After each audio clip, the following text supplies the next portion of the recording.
I stood in my childhood bedroom staring at the empty desk where my quantum computing prototype once sat. My father had just announced they sold my silly patent for $10,000 to pay off their gambling debts. The buyer was a tech company representative who visited while I was at my best friend's wedding. My mother counted the cash on the kitchen table. My hands shook as I realized 5 years of my MIT research had just vanished. My revolutionary quantum encryption algorithm was gone forever. The morning after my parents dropped their bombshell, I couldn't shake the feeling that something was terribly wrong. My mind kept circling back to one question that made my stomach churn. How could they have sold my patent without my signature? I waited until both of them left for their Saturday routine. My mother headed to her book club and my father drove to his weekend poker game at the Veterans Hall. The moment their cars disappeared around the corner, I began searching through the house with determination burning in my chest. My father's home office had always been off limits during my childhood. Even now, at 28 years old, I felt like a trespasser as I pushed open the heavy oak door. The room smelled of cigars and old leather exactly as it had when I was 12, and tried to sneak a peek at my Christmas presents. His filing cabinet stood in the corner, locked as always. But I knew where he kept the key hidden under the ceramic eagle paperweight my mother gave him for their 20th anniversary. My fingers trembled as I turned the lock and pulled open the top drawer. There, between tax returns and insurance documents, I found a manila folder labeled Alyssa Investment. My heart pounded as I opened it. Inside were papers I had never seen before. Patent transfer documents with my signature at the bottom, except it wasn't my handwriting. The loops were too wide, the dots too precise. Someone had forged my name. Morrison Tech Industries. The company name stared back at me from the letterhead. The transfer date showed 3 days ago when I was dancing at Ashley's reception in Boston. My parents had planned this timing it perfectly for when I would be gone. I photographed every page with my phone, my anger building with each click. Underneath the transfer papers, I discovered something worse. Copies of letters from the patent office, all addressed to me, all opened. The earliest was dated 6 months ago. They had been intercepting my mail, learning about my patent approval while I remained oblivious. My hands shook so violently, I nearly dropped my phone when it rang. Sarah Martinez, my college roommate from MIT who now worked as an intellectual property lawyer in Boston, was returning my frantic call from that morning. "Alyssa, I've been thinking about what you told me," she said. "Your parents can't just sell your patent. You need to send me everything." I forwarded the photos while still on the phone, listening to her sharp intake of breath as she reviewed them. "This is sophisticated forgery," Sarah said after a long pause. "They used a notary seal and everything. Give me the notary's name." I squinted at the seal. Raymond Hutchinson Commission number 47392. Sarah typed rapidly on her end. "Got him. Licensed notary in your county. Wait, this is interesting. He's been flagged twice for irregular practices, but never prosecuted." "What kind of irregular practices?" I asked, already dreading the answer. "Improper verification of identity notarizing documents without all parties present. Alyssa, this guy is dirty. Your parents didn't just randomly pick him." I sank into my father's leather chair, the weight of betrayal pressing down on my shoulders. How did they even know to find someone like that? "That's what we need to figure out. Can you come to Boston tomorrow? Bring everything you have. We're going to need to move fast." After hanging up, I heard car doors slamming outside. My parents were home early.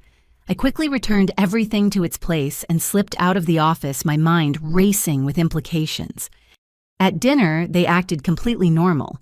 My mother served her famous pot roast. My father complained about the referees at the basketball game on TV. I pushed food around my plate, unable to eat while sitting across from people who had stolen my future. "You're quiet tonight, sweetheart." My mother observed her concerned expression so convincing I almost believed she cared. "Just tired from the wedding," I managed to reply. My father reached for another dinner roll. "You should be grateful we handled that patent business for you. $10,000 is nothing to sneeze at. More than that silly computer program was worth anyway." Silly computer program.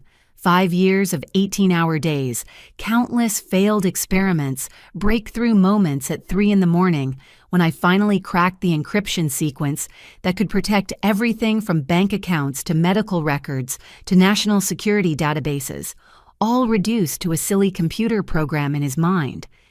How exactly did Morrison Tech even know about my patent? I asked, keeping my voice level. My parents exchanged a quick glance. My mother answered too quickly. They contacted us, said they were interested in local innovations. We thought it would be a nice surprise for you. A lie. Everything about her body language screamed deception. The way she couldn't meet my eyes, how her fingers fidgeted with her napkin, the slight pitch change in her voice. I'm driving to Boston tomorrow, I announced. Sarah wants to catch up. That's nice, dear. My mother said, relief evident in her voice. She thought I was letting this go. Later that night, I lay in my childhood bed staring at glow-in-the-dark stars I had placed on the ceiling when I was 10 and dreaming of becoming a scientist. Those dreams had carried me through MIT, through graduate school, through endless hours in the lab perfecting my algorithm. Now those same stars witnessed the betrayal by the two people who were supposed to protect those dreams. My phone buzzed with a text from Sarah. I did some digging. Morrison Tech filed a mass production patent application yesterday. They're already moving forward with your technology. We need to act immediately. The final twist of the knife. Not only had my parents stolen my work, but Morrison Tech was racing to profit from it before I could even process what had happened. 3 days. That's all it took for 5 years of my life to be packaged, sold, and pushed into production. I typed back a single word: tomorrow. Sleep never came that night. Instead, I planned my next moves, knowing that by morning I would begin the fight to reclaim not just my patent, but my faith in the people who raised me. The little girl who placed those stars on the ceiling could never have imagined that her biggest obstacle wouldn't be the complexity of quantum mechanics, but the greed of her own parents. Sarah and I were deep in legal strategy at her Boston office when my phone rang with a number I hadn't seen in years. Grandmother Eleanor calling from Seattle. I almost didn't answer, but something made me pick up. Alyssa, darling, I'm at Logan Airport. Don't ask questions. Send me Sarah's office address. 2 hours later, my 74-year-old grandmother swept into the conference room wearing her trademark navy suit and pearls, looking like she'd stepped out of a boardroom rather than a cross-country flight. Her silver hair was perfectly coiled, her posture, military straight. She'd always been formidable, but I'd never seen her eyes hold such cold determination. I knew this day would come, she said, setting down a leather briefcase that looked older than me. Your parents learned nothing from what they did to Marcus. Sarah and I exchanged confused glances. Uncle Marcus had died when I was 8, a car accident, my parents always said. He'd been struggling with his restaurant business, depression, a tragic story we rarely discussed. Eleanor opened her briefcase with deliberate precision, pulling out folders organized with colored tabs. Your uncle didn't die in an accident, Alyssa. He took his own life after your parents destroyed his dreams. The room spun. I gripped the conference table for support. 20 years ago, Marcus developed a revolutionary fast casual dining concept, farm to table before it was trendy, with a supply chain model that would have made him millions. Eleanor's voice remained steady, but her knuckles whitened as she clutched a photograph of my uncle. Your parents convinced him to let them help with investors. Instead, they sold his business plan to a competitor for $50,000, told him it was worthless, that the buyer was doing them a favor, taking it off their hands. She slid a newspaper clipping across the table. That competitor built a chain of 200 restaurants using Marcus's exact model. When he realized his own sister and brother-in-law had betrayed him, he couldn't live with it. My throat constricted. The uncle I barely remembered, who used to sneak me extra cookies and tell me I could be anything I wanted, had been destroyed by the same people now destroying me. But there's more. Eleanor continued producing bank statements with highlighted entries. I hired a forensic accountant 5 years ago when I started suspecting something. Your parents have $300,000 spread across offshore accounts in the Cayman Islands and Belize. They cry poverty, manipulate family members' sympathy, then systematically steal from their own children. Sarah leaned forward, lawyer mode fully engaged. Mrs. Hamilton, this is extensive documentation. How long have you been investigating them? Since Alyssa got into MIT. Eleanor turned to me, her expression softening slightly. I knew you had Marcus's brilliance. I also knew your parents would eventually see dollar signs instead of their daughter. So I watched. I waited. I prepared. She pulled out a small digital recorder.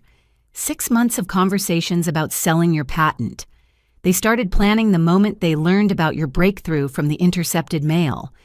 My mother's voice filled the room, tinny through the recorder, but unmistakably the girl won't even notice until it's too late. She's always got her head in those computers. We deserve this. Do you know how much we spent on her education? My father's response made bile rise in my throat. The notary owes me from poker. Ray will do whatever we need. Make it look legitimate. Eleanor clicked off the recorder. The gambling addiction is partially real, but mostly it's a cover story. They've been running this con for decades. Your cousin Jennifer's fashion design software sold to a major retailer. Your cousin Michael's sustainable packaging innovation mysteriously acquired by a competitor. Always family. Always people who trust them. Why didn't you stop them before? I asked, my voice barely a whisper. Eleanor's composure finally cracked. Tears gathered in her eyes. Because I didn't have proof until Marcus died. Even then, it took me years to piece it together. By then, Jennifer and Michael had moved on, convinced their ideas weren't valuable. They're brilliant at psychological manipulation, your parents. They make you doubt yourself, make you grateful for the scraps they throw you. Sarah was already typing furiously on her laptop. This changes everything. We're not just dealing with patent theft. This is a pattern of criminal enterprise. RICO statutes could apply. There's one more thing, Eleanor said, straightening her spine. I've been in contact with other victims, not just family. Your parents expanded their operation 5 years ago. They target young inventors at local colleges, befriend them, offer to help. Always the same pattern. She produced a list of names. 12 people, all under 30, all with revolutionary ideas in various fields. All mysteriously gave up on their dreams after meeting my parents. They're not just thieves, I said, the full horror dawning on me. They're dream killers. Eleanor reached across the table and took my hand. Her skin was paper thin, but her grip was steel. Not anymore. It ends with you, darling. We're going to stop them, recover your patent, and make sure they never do this to anyone again. Sarah looked between us, then nodded decisively. I'll need to bring in federal prosecutors. This is bigger than patent theft. This is organized crime. As we strategized late into the evening, I thought about Uncle Marcus, about his dreams crushed by people he trusted, about all the innovations that never saw the light because my parents valued quick cash over family loyalty. Why now? I asked Eleanor as we prepared to leave. Why reveal all this now? She smiled sadly. Because you're stronger than Marcus was. Because you have Sarah. Because I'm old and tired of carrying these secrets. But mostly because your algorithm isn't just another invention. I may not understand quantum computing, but I understand impact. What you created will save lives, protect privacy, secure nations. I couldn't let them steal that from the world. We walked out of Sarah's office into the Boston twilight. Eleanor linked her arm through mine, and for the first time since discovering the forged documents, I didn't feel alone.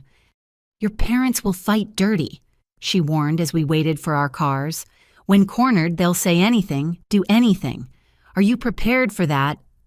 I thought about the encryption algorithm that had consumed 5 years of my life, about the cancer patients whose medical records it would protect, about the human rights activists whose communications it would secure, about the financial systems it would guard against cyber attacks. They already took my trust, I said. They won't take my life's work. Eleanor squeezed my arm. That's my granddaughter. Marcus would be proud. As I drove back to face my parents armed with truth and evidence, I realized the scope of what lay ahead. This wasn't just about recovering a patent anymore. This was about ending a decades-long cycle of exploitation. The little girl who put stars on her ceiling had grown up to create technology that could change the world, and no amount of family betrayal would stop her from seeing that dream through. Sarah filed the emergency injunction at 8:30 Monday morning. By noon, we were standing in Judge Patricia Hawthorne's courtroom, the mahogany walls seeming to close in as my parents entered with their lawyer. Bradley Stevens looked exactly like the kind of attorney you'd hire if you were guilty. Expensive suit that screamed intimidation, silver hair slicked back with too much product, and a smile that never reached his calculating eyes. He shook my parents' hands like old friends, which sent alarm bells ringing in my mind. Across the aisle, a younger man in a modest navy suit kept glancing my way. When our eyes met, he looked genuinely distressed. It took me a moment to place him from the Morrison Tech website photos I'd studied. Jackson Morrison, the CEO's son and head of their technology acquisitions department. "All rise," the bailiff announced, and Judge Hawthorne entered. She was younger than I expected, with sharp eyes that seemed to catalog every detail in the room. Sarah stood confidently. "Your Honor, we're requesting an emergency injunction to prevent Morrison Tech Industries from using technology obtained through fraudulent means. My client's parents forged her signature to transfer patent rights without her knowledge or consent." Stevens jumped up before she finished. "Objection, Your Honor. These are inflammatory accusations without merit. Mr. and Mrs. Carpenter acted within their parental rights to manage their daughter's assets." "Their daughter is 28 years old," Judge Hawthorne said dryly.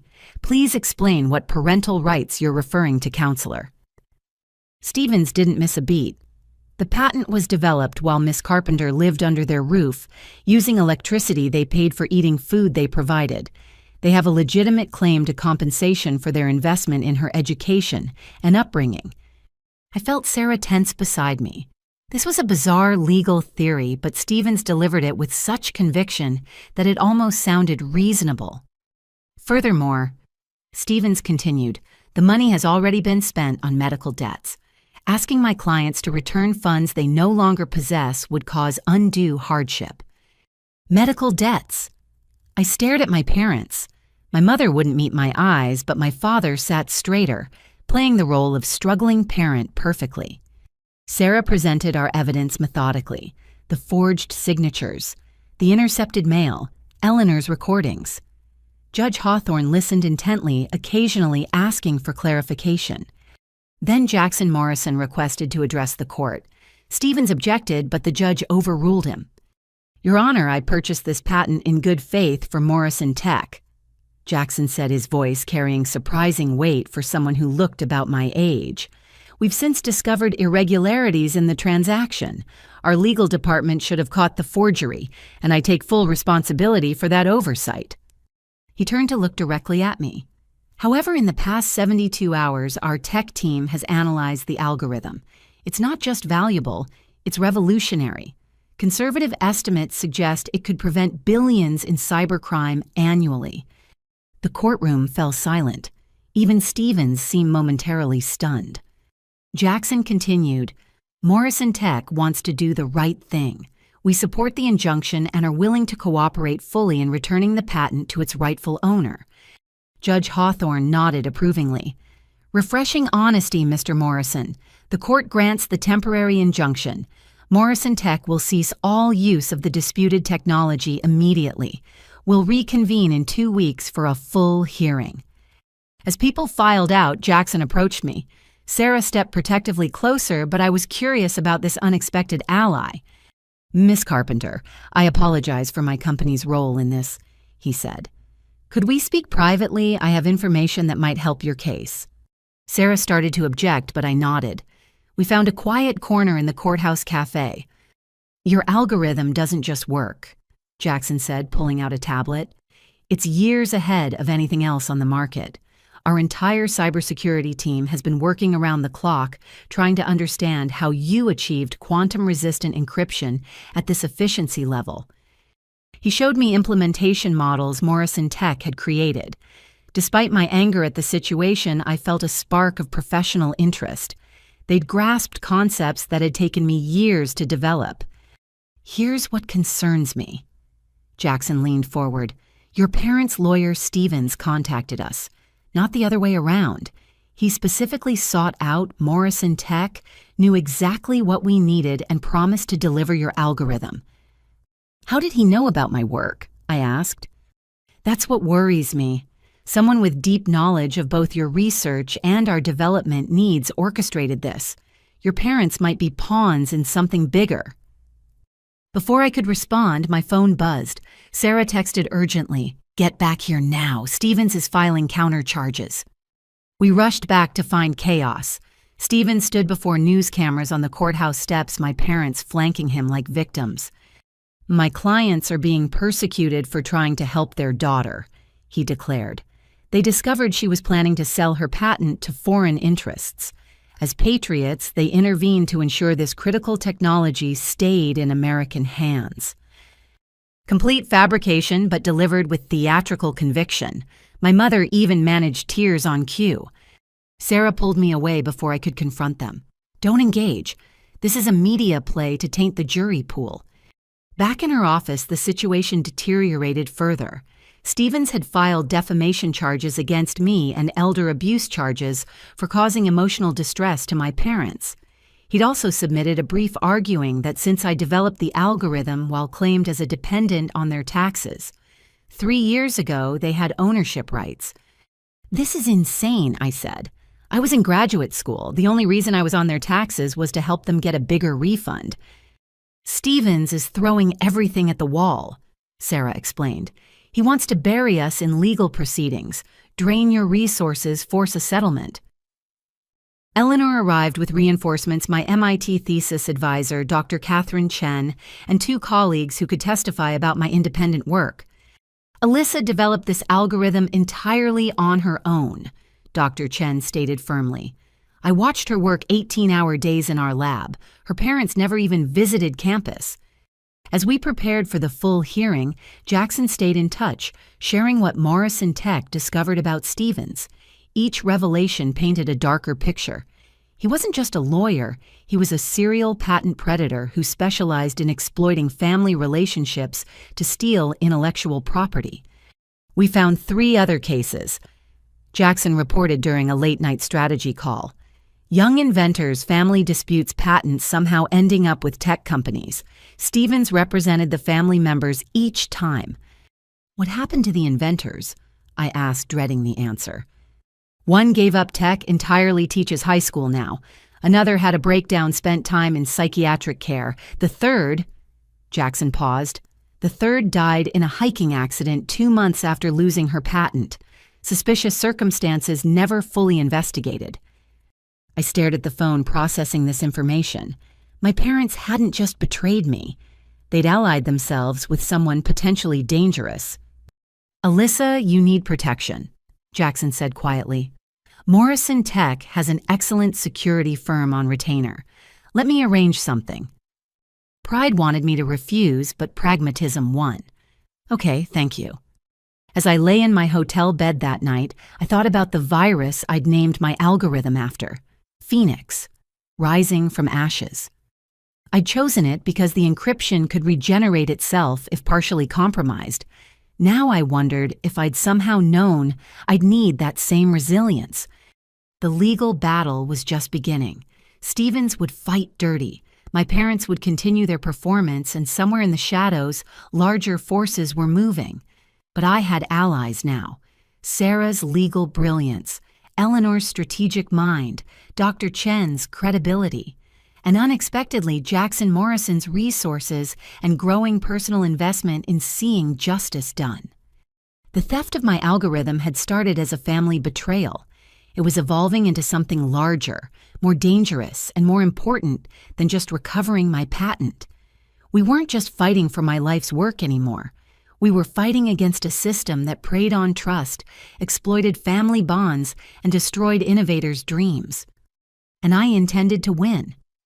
The break-in happened while I was meeting Jackson at a secure location to discuss our legal strategy. Sarah had called it paranoid when I started varying my routines and checking for surveillance, but the demolished door of my apartment proved my instincts right. They'd been thorough. Every drawer, emptied mattress slashed open, even the panels behind my kitchen cabinets pried loose. But it was what they took that made my blood run cold. My backup drives containing 5 years of research notes, alternative applications for the algorithm, and most critically, documentation about vulnerabilities in current government encryption standards. "Don't touch anything," Detective Monica Rivers instructed when she arrived. She wasn't Standard Robbery Division. The FBI badge she flashed explained why. "Morrison Tech's security team reported your situation to us. Patent theft involving national security applications gets federal attention." I watched forensics dust for fingerprints while cataloging the damage in my mind. Whoever did this knew exactly what they wanted. They'd ignored my jewelry, the emergency cash in my freezer, even the high-end electronics. Only items related to my research were taken. "The security footage is interesting," Detective Rivers said, showing me grainy video on her tablet. 2 men in maintenance uniforms and masks had entered using a sophisticated electronic lockpick. Professional, efficient, in and out in 12 minutes. "Miss Carpenter, is there anywhere safe you can stay?" she asked. Eleanor answered from the doorway, having arrived with her own security detail. "She's coming home with me." That night in Eleanor's fortified Seattle mansion, we made a disturbing discovery. Sarah had been investigating Bradley Stevens' background and uncovered a pattern that made my situation look like part of something much larger. "Stevens doesn't just steal patents," Sarah explained over encrypted video call. "He's connected to an international network that targets emerging technology. Look at these shell companies." She shared her screen showing a web of corporate entities across 5 countries, all linked back to Stevens through hidden partnerships and offshore accounts. Each company specialized in acquiring and reselling stolen intellectual property to the highest bidder. "Your algorithm is different, though," Sarah continued. "The FBI contacted me after your break-in. They've been tracking suspicious activity around quantum encryption research. 3 other researchers have had similar experiences. Harassment break-ins, family members suddenly trying to claim ownership of their work." Jackson's face appeared in another window of our video conference. Behind him, I could see Morrison Tech's security center. "My team found something worse. That stolen laptop from your apartment. It's already been activated. Someone's using your research notes to attempt unauthorized access to defense contractor databases." My stomach dropped. Those notes contained theoretical applications I'd never published, including potential vulnerabilities in existing systems I discovered while developing countermeasures. In the wrong hands, they could compromise national security. "We need to accelerate everything," Eleanor said with military precision. "This isn't just about recovering Alyssa's patent anymore. Stevens and whoever he's working with are planning something bigger." Over the next 48 hours, our investigation exploded in scope. Jackson's security team worked with the FBI to track the stolen laptop's digital footprint. Each new discovery painted a more alarming picture. The laptop had connected to servers in Eastern Europe attempting to probe Pentagon contractors using theoretical exploits I documented.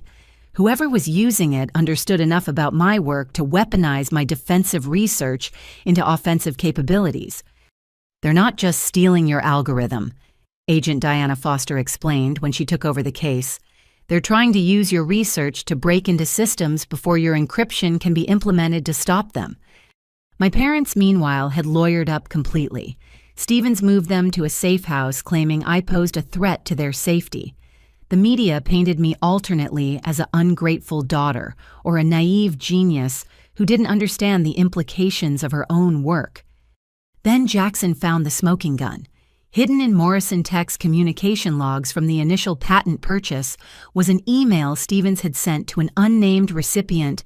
"The Carpenter algorithm acquired. Phase 1 complete. Awaiting instructions for deployment." "Deployment?" I asked during our emergency strategy meeting. "He's talking about my work like it's a weapon." Agent Foster's expression was grim. "Because to certain parties it is. Your encryption could lock out foreign intelligence services from critical infrastructure, worth billions to some governments to prevent that from happening." The implications hit me like a physical blow. My parents hadn't just sold my patent for gambling debts. They'd been manipulated into feeding my life's work to international cybercriminals who wanted to use it before America could implement defenses. Eleanor's security team intercepted an encrypted communication that night. Stevens was planning to meet with unknown parties at a warehouse in Portland in 72 hours. The message referenced concluding the Carpenter acquisition and ensuring no further development. "That sounds like a threat," Jackson said quietly. We'd grown closer through the crisis, professional respect, evolving into something deeper during long nights, piecing together the conspiracy around us. Agent Foster agreed. "We're putting you in protective custody, Miss Carpenter. Stevens has connections we're still uncovering. Until we know the full scope, you're not safe." But I'd spent 5 years developing the most sophisticated encryption system in existence. I wasn't going to hide while criminals perverted my work. "No," I said firmly. "We're going to that meeting. We're going to find out who's behind this, and we're going to stop them." The room erupted in objections, but Eleanor's voice cut through. "She's right. Hiding won't end this. They'll keep coming for her knowledge, her future work. We need to cut the head off the snake." As plans formed around me, I thought about the twist my life had taken. A week ago, my biggest concern was my parents' betrayal. Now I was at the center of an international conspiracy that threatened national security. My algorithm designed to protect privacy and secure communications for legitimate purposes had become a tool in a cyber warfare chess game I was only beginning to understand. The stolen laptop pinged on our tracking system again. This time it was attempting to access Federal Reserve banking protocols using an exploit I'd theorized but never fully developed. They were accelerating their timeline, getting desperate or greedy. "There's something else," Jackson said privately after the meeting. "Morrison Tech's board wants to offer you a position, full resources to implement your algorithm correctly, plus develop new security measures. After this is over, of course." I looked at him, seeing past the corporate offer to the personal concern in his eyes. "After this is over," I repeated, wondering if it would ever truly end. Stevens had made one crucial mistake. He'd assumed that stealing my past work was enough. He didn't realize that the mind that created that algorithm was already working on countermeasures, ways to trap and expose anyone misusing my research. As we prepared for the dangerous confrontation ahead, I made a silent promise. They'd stolen my trust, my work, and tried to steal my future. But they'd also given me something valuable, a clear view of how my innovations could be corrupted and the determination to stop it from happening. The girl who put stars on her ceiling had dreamed of using science to make the world better. That dream had evolved into something harder, more complex. But it was still my dream, and I would fight anyone who tried to corrupt it. The algorithm they stole was called Phoenix for a reason. It was time to rise from these ashes. The FBI agents arrived at Eleanor's estate at 6 in the morning, their black SUVs pulling through the security gates with practiced efficiency. Agent Diana Foster led the team, her expression grave, as she presented her credentials to Eleanor's security chief. "Miss Carpenter, we need to talk," she said. Once we were seated in Eleanor's study, the room swept for listening devices by her technical team. The situation has escalated beyond what we initially understood. She placed a tablet on the coffee table showing surveillance footage from various locations. "Your stolen laptop has been used in attacks on 3 defense contractors in the past 12 hours. Whoever has it is accelerating their timeline. They're trying to extract maximum value before we can stop them." Jackson appeared on the secure video link from Morrison Tech's headquarters. Behind him, his entire cybersecurity team worked frantically at their stations. "Agent Foster, we've detected something else. The attacks aren't random. They're specifically targeting companies working on quantum computing infrastructure. Someone's trying to steal complementary technologies to pair with Alyssa's algorithm." The pieces clicked together in my mind with horrifying clarity. They're not just stealing my work. They're trying to corner the entire quantum encryption market before it officially exists. Agent Foster nodded grimly. "Which brings us to Bradley Stevens. We've uncovered his connection to an international syndicate specializing in technological theft. They call themselves the Innovation Liberation Front, but don't let the name fool you. They're cyber criminals who've stolen billions in intellectual property over the past decade. She pulled up a complex organizational chart. Stevens sat in the middle, connected to nodes across 12 countries. Each node represented stolen technology that had mysteriously appeared in competing markets months after disappearing from legitimate inventors. Your parents, Miss Carpenter, were specifically targeted, Foster continued. Stevens has psychologists who profile families of inventors looking for vulnerabilities: gambling addiction, financial pressure, resentment. Your parents checked every box. My throat tightened. As much as I hated what they'd done, learning they'd been manipulated by professionals made it worse somehow. They were greedy and weak, but they'd also been played by experts. Eleanor leaned forward. How deep are they in this? Deeper than they realize, Foster replied. Stevens promised them $500,000, not the $10,000 they received. He's stringing them along, making them accomplices. The more involved they become, the less likely they are to cooperate with authorities. Sarah's voice crackled through the speaker. I've been reviewing Stevens' other cases. He uses the same pattern. Small initial payment promises of more gradually involving family members in criminal activity until they can't back out without implicating themselves. My parents might be victims, I said slowly, but they still chose to betray me. Where are they now? Foster pulled up another file. Stevens has them in a property outside Portland. Our surveillance shows increased activity there. Armed guards, signal jammers, the works. We believe he's preparing for something significant. Jackson's team suddenly erupted in activity behind him. Agent Foster, Alyssa, you need to see this. Someone just used the stolen laptop to successfully breach a NATO communications satellite using a vulnerability Alyssa theorized in her notes. My blood ran cold. That vulnerability was something I discovered accidentally while stress testing my encryption. I documented it, planning to report it through proper channels once my patent was secured. Now it was being weaponized. They're not just criminals, I said. They're selling to hostile governments. My algorithm in the wrong hands could compromise global communications. Foster stood her team mobilizing around her. Which is why we're moving now. Stevens scheduled a meeting tomorrow night, but we can't wait. We have authorization for immediate action. I'm coming with you, I said. Absolutely not, Foster responded immediately. This is a federal operation. You're a civilian. Eleanor surprised everyone by supporting me. She knows her algorithm better than anyone. If they've modified it or found applications she hasn't considered, you'll need her expertise. The argument continued for 20 minutes before Foster's phone rang. She stepped away, her face paling as she listened. When she returned, her expression had shifted from protective to urgent. That was Homeland Security. The breached satellite just went dark. NATO's scrambling backup communications, but whoever did this now has access to encrypted military channels from the past 6 months.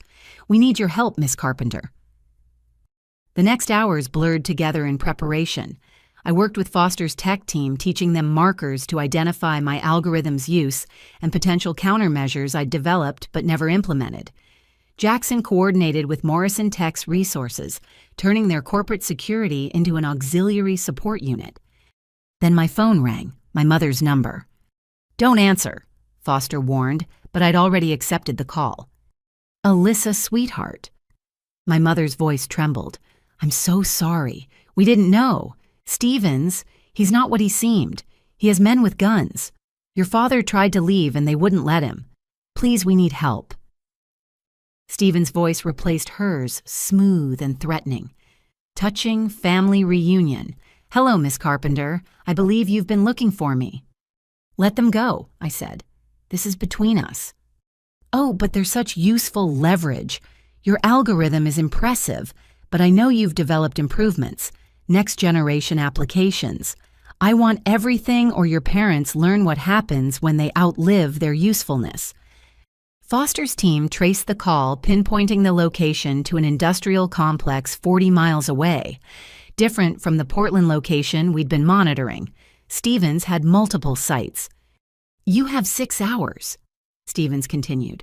"Come alone with all your research, or I start sending pieces of your father to you, beginning with the fingers that signed your patent over to me." The line went dead. The room exploded into activity.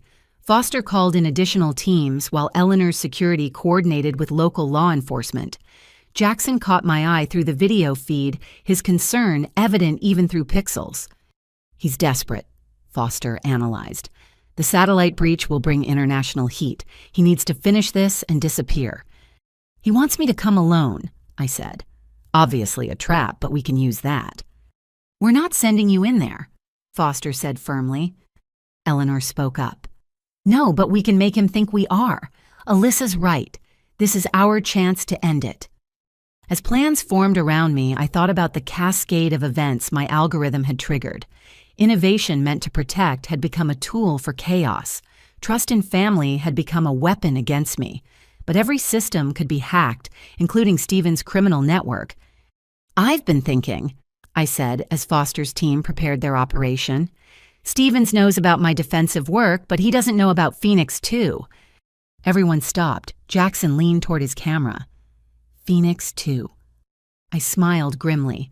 The next generation I've been developing in my head since this started. An algorithm that doesn't just encrypt, but actively traces and exposes anyone who tries to misuse it. If Stevens wants my complete research, let's give him exactly that." Foster studied me carefully. "You're proposing we give him trapped code." "Not trapped, evolved. Code that will map his entire network, identify every stolen patent, every compromised system, every criminal connection. The moment he tries to use it, we'll own his entire operation."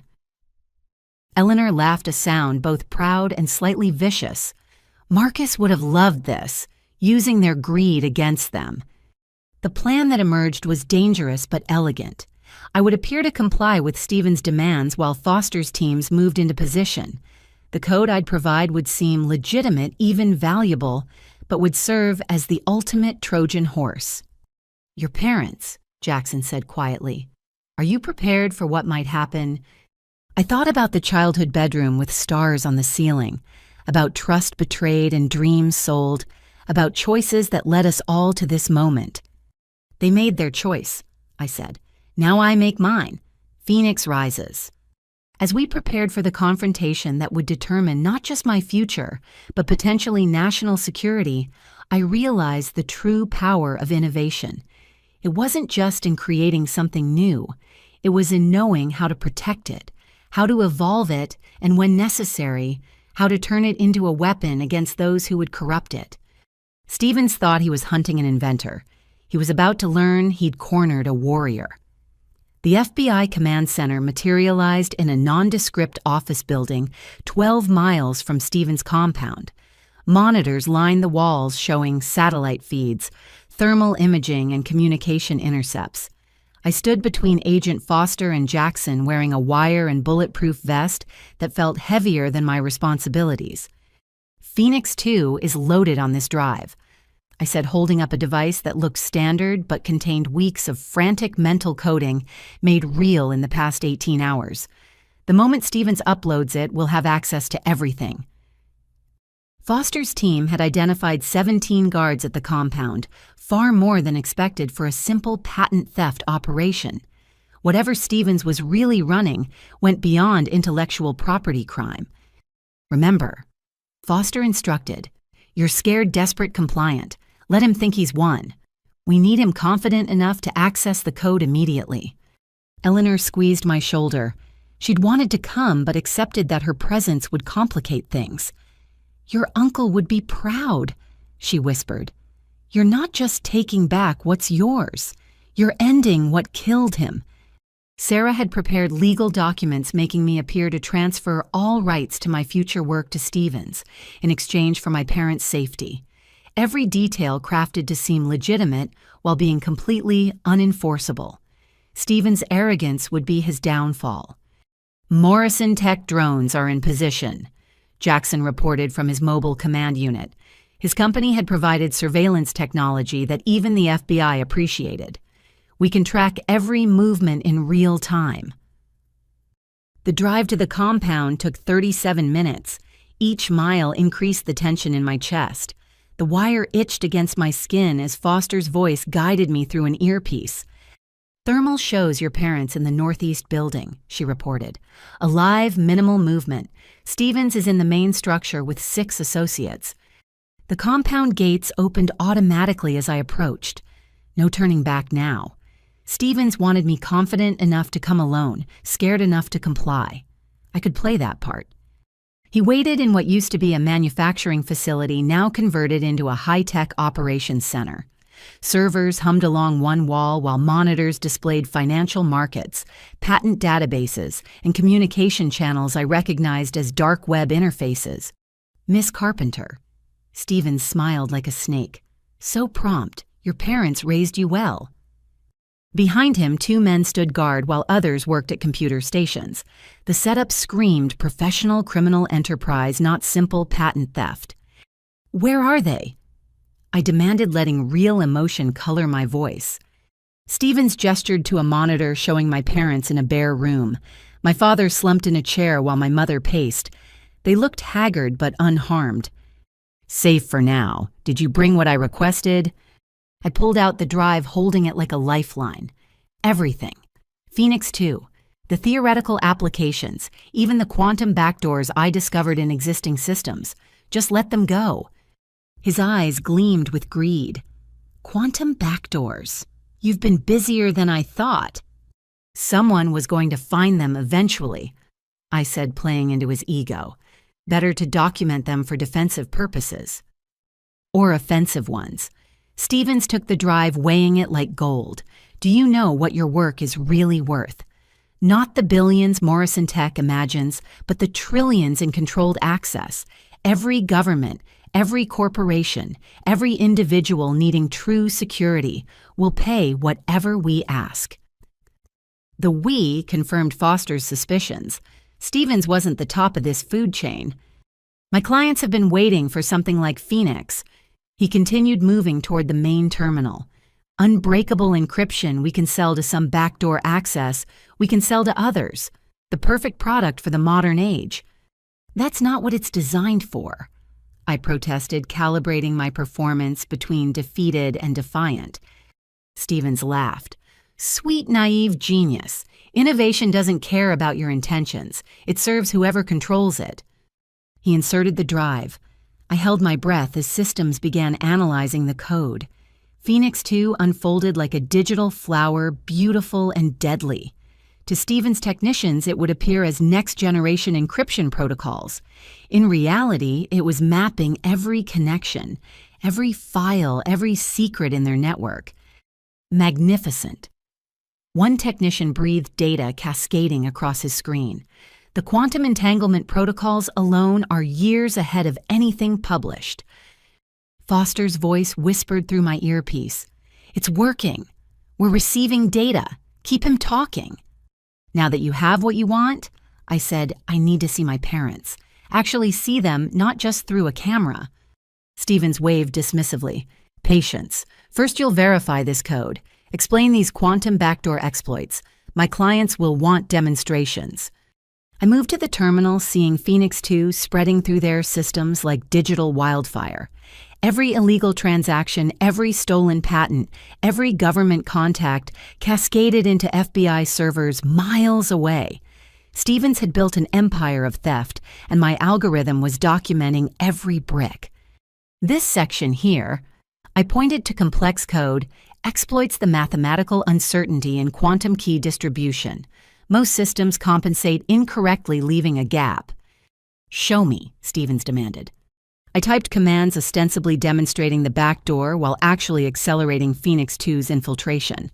On screen, I accessed a test system, but in reality, my code was breaking into Stevens' own encrypted files.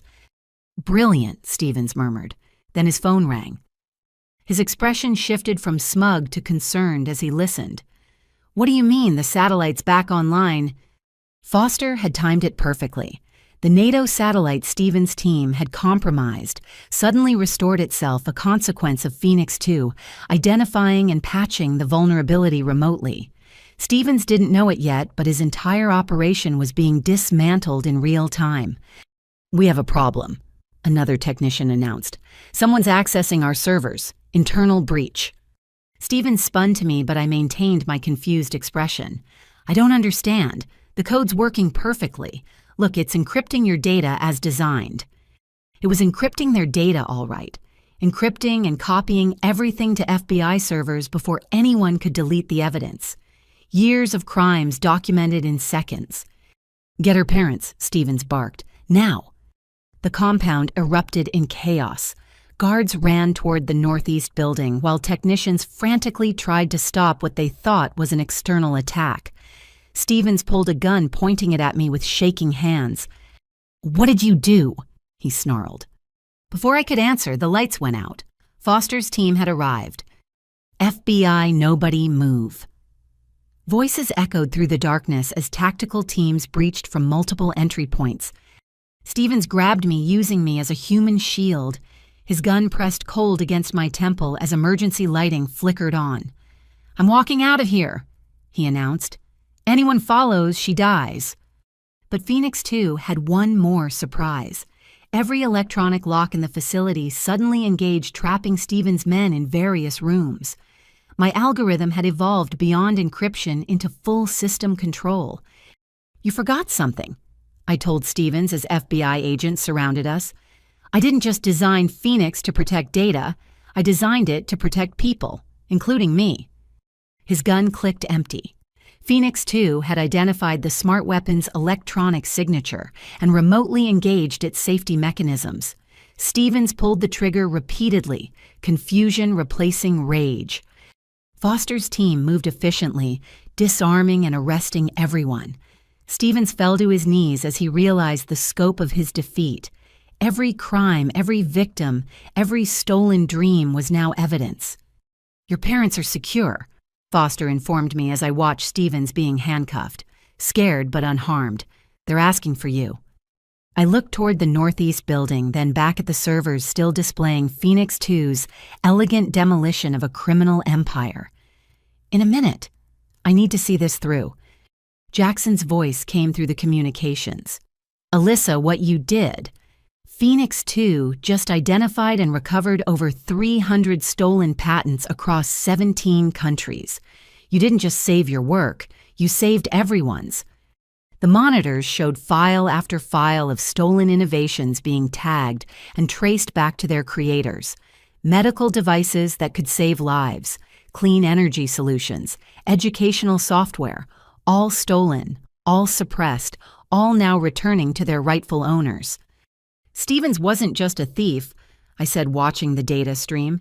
"He was a dream killer on an industrial scale." Foster approached, respect clear in her eyes. "We've been trying to crack this network for 5 years. You did it in 5 minutes. How—" "He thought he understood my work," I replied. "But Phoenix was never just about encryption. It was about transformation, taking something broken and making it stronger. He tried to corrupt my creation, so I let it evolve into something that could fight back." As FBI agents led Stevens away, he turned back one last time. "This isn't over. My clients won't forgive this." "Your clients are being arrested in 12 countries as we speak," Foster informed him. "Phoenix 2 mapped everything. The Innovation Liberation Front no longer exists."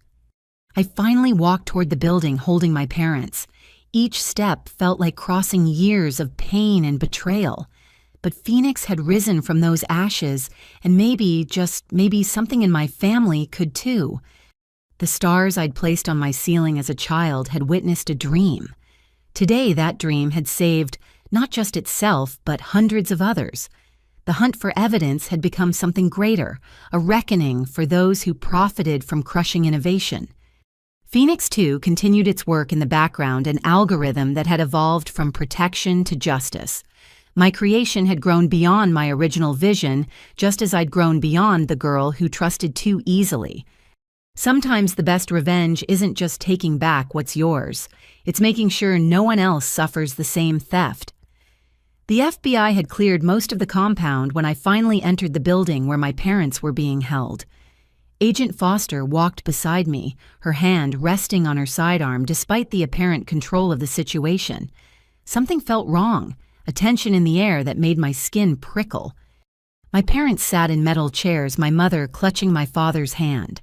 They looked older than when I'd last seen them a week ago, aged by fear and the weight of their choices. When they saw me, my mother burst into tears. "Alyssa, sweetheart, we're so sorry," she sobbed. "Stevens threatened us. He said he'd hurt you if we didn't cooperate." I wanted to believe her.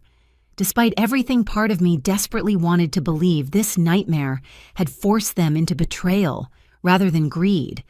But then I noticed my father's eyes darting between me and the door, calculating rather than relieved. "We need to move them to protective custody," Foster said. "Stevens had international connections. Until we round everyone up, they're potential targets." My father stood abruptly.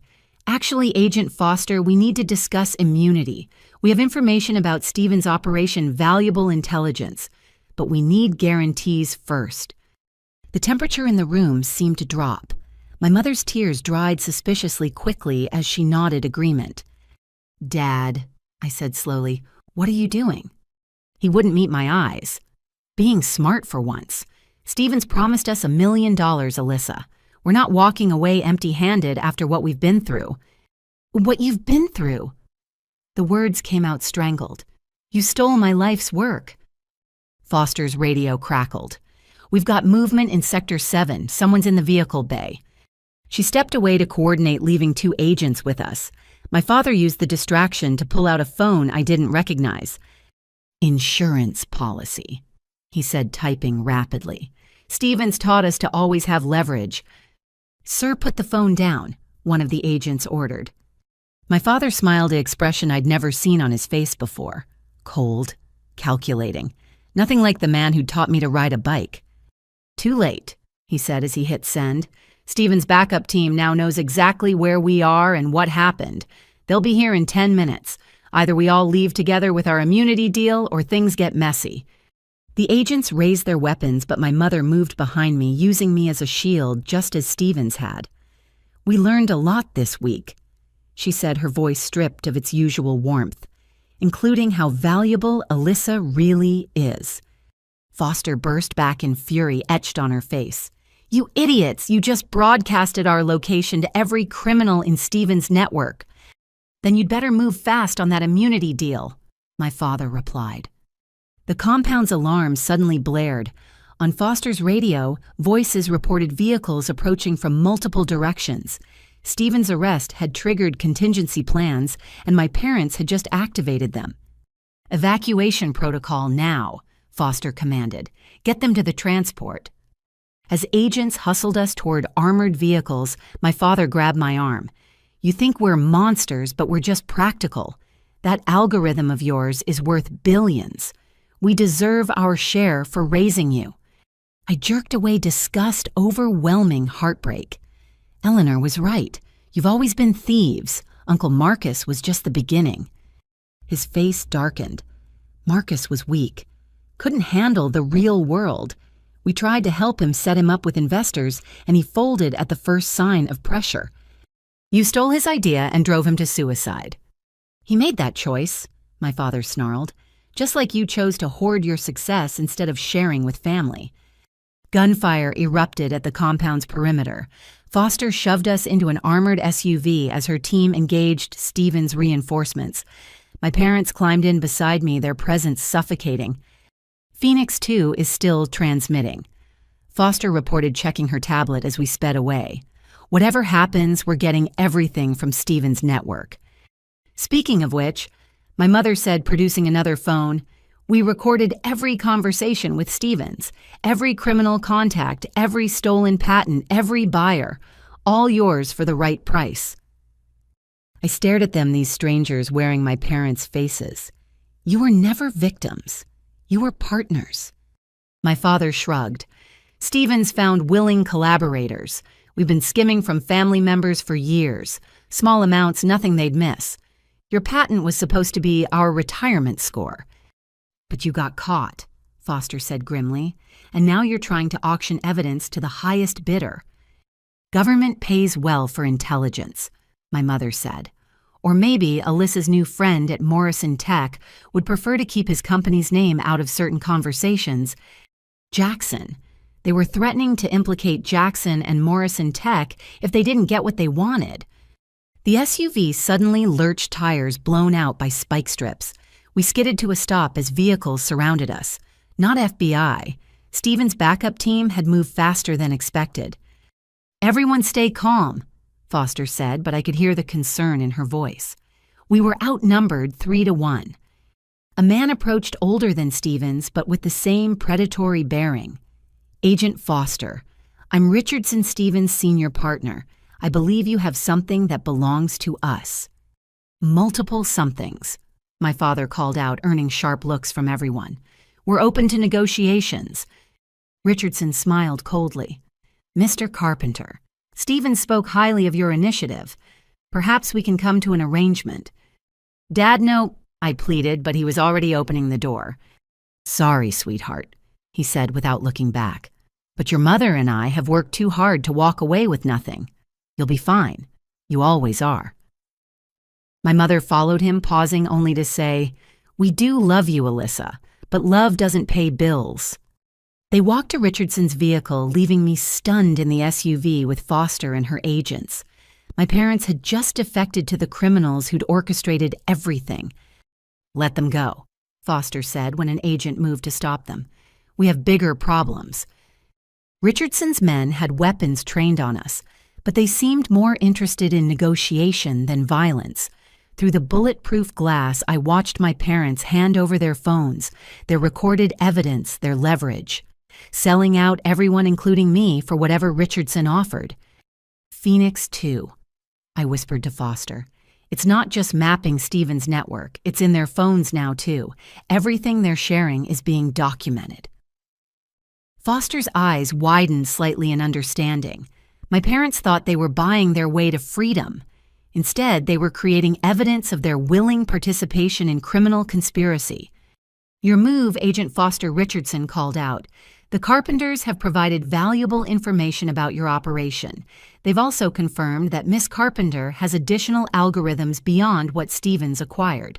We're willing to trade them for her. Not happening, Foster replied firmly. Richardson shrugged. Then we have a standoff, though I should mention the Carpenters just informed me about a fascinating vulnerability in FBI communication systems that Miss Carpenter discovered. Would be a shame if that information spread. I closed my eyes, nauseated by the depth of my parents' betrayal. They were revealing every conversation we'd had, every theoretical vulnerability I'd mentioned in passing, every piece of information that could be weaponized. Foster, another agent, said urgently, We've got military helicopters inbound, ETA 3 minutes. Richardson heard it too. His confident expression faltered. Phoenix 2 hadn't just alerted the FBI, it had triggered national security protocols. The response to my parents' betrayal would be overwhelming. Everybody down, Foster shouted as the first helicopter appeared overhead. In the chaos that followed, Richardson's team scattered. Military units deployed with precision, overwhelming the criminals who'd thought they had the upper hand. My parents, standing in the middle of the firefight, looked around in bewilderment as their grand betrayal collapsed around them. When the dust settled, Richardson was in custody alongside 12 of his men. My parents sat on the ground in handcuffs, their dreams of wealth evaporating as Foster read them their rights. You recorded everything, my father said, staring at me with dawning comprehension. The phones, the conversations. You knew we'd betray you. No, I replied, my voice steady despite the tears on my cheeks.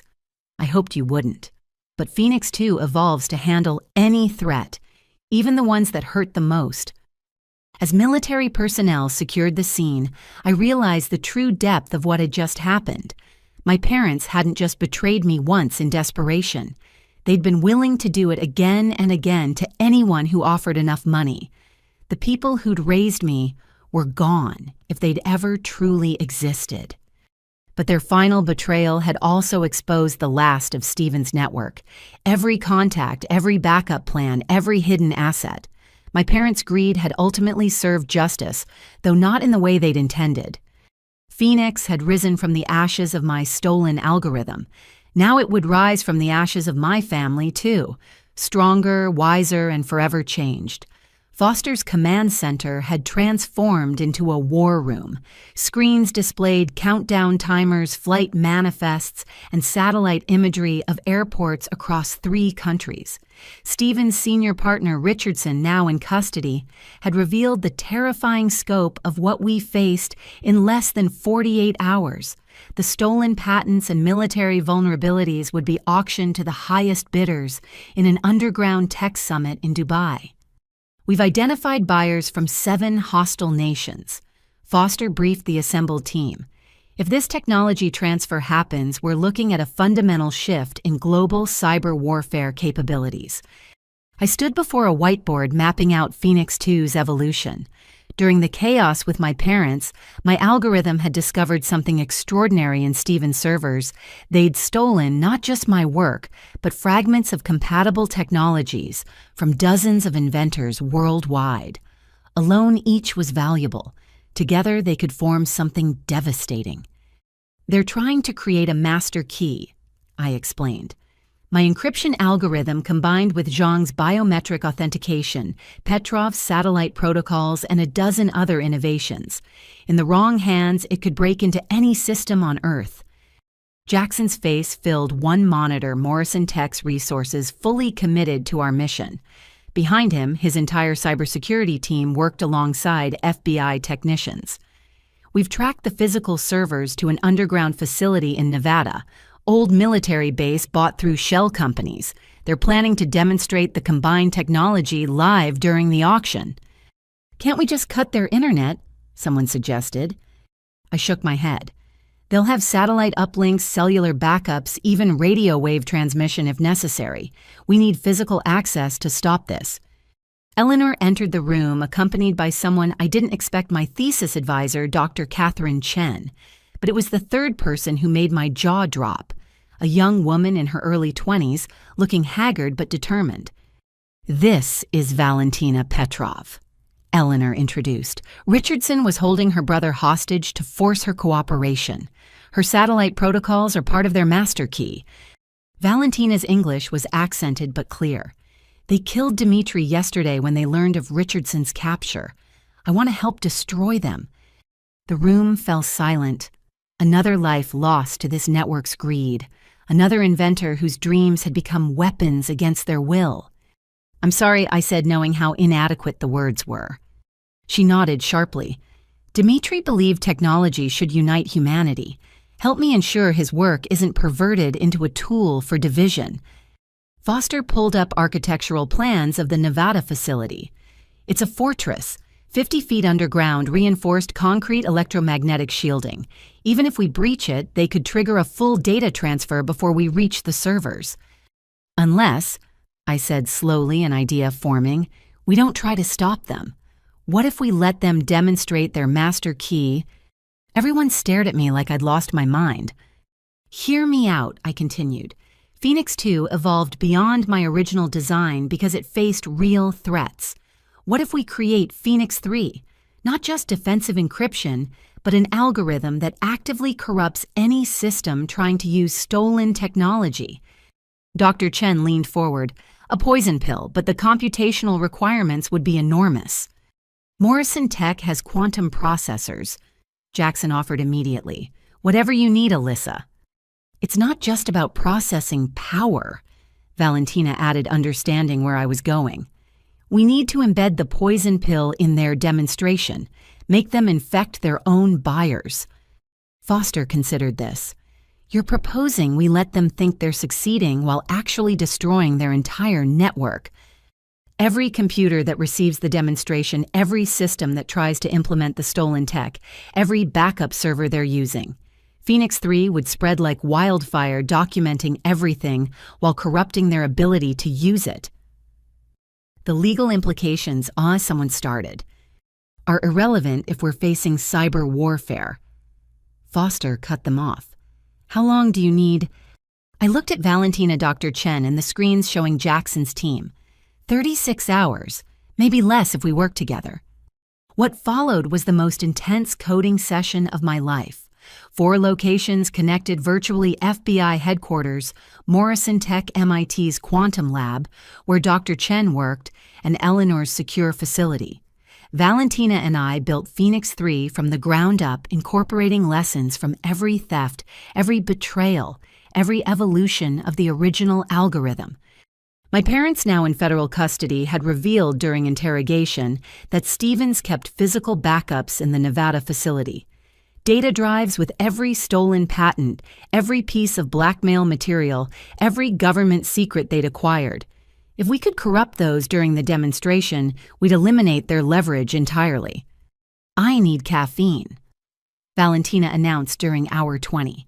We'd been working non-stop, code flowing between us like we'd been partners for years instead of days. I'll get it, Eleanor said, but I noticed her hands shaking slightly. The stress was affecting everyone.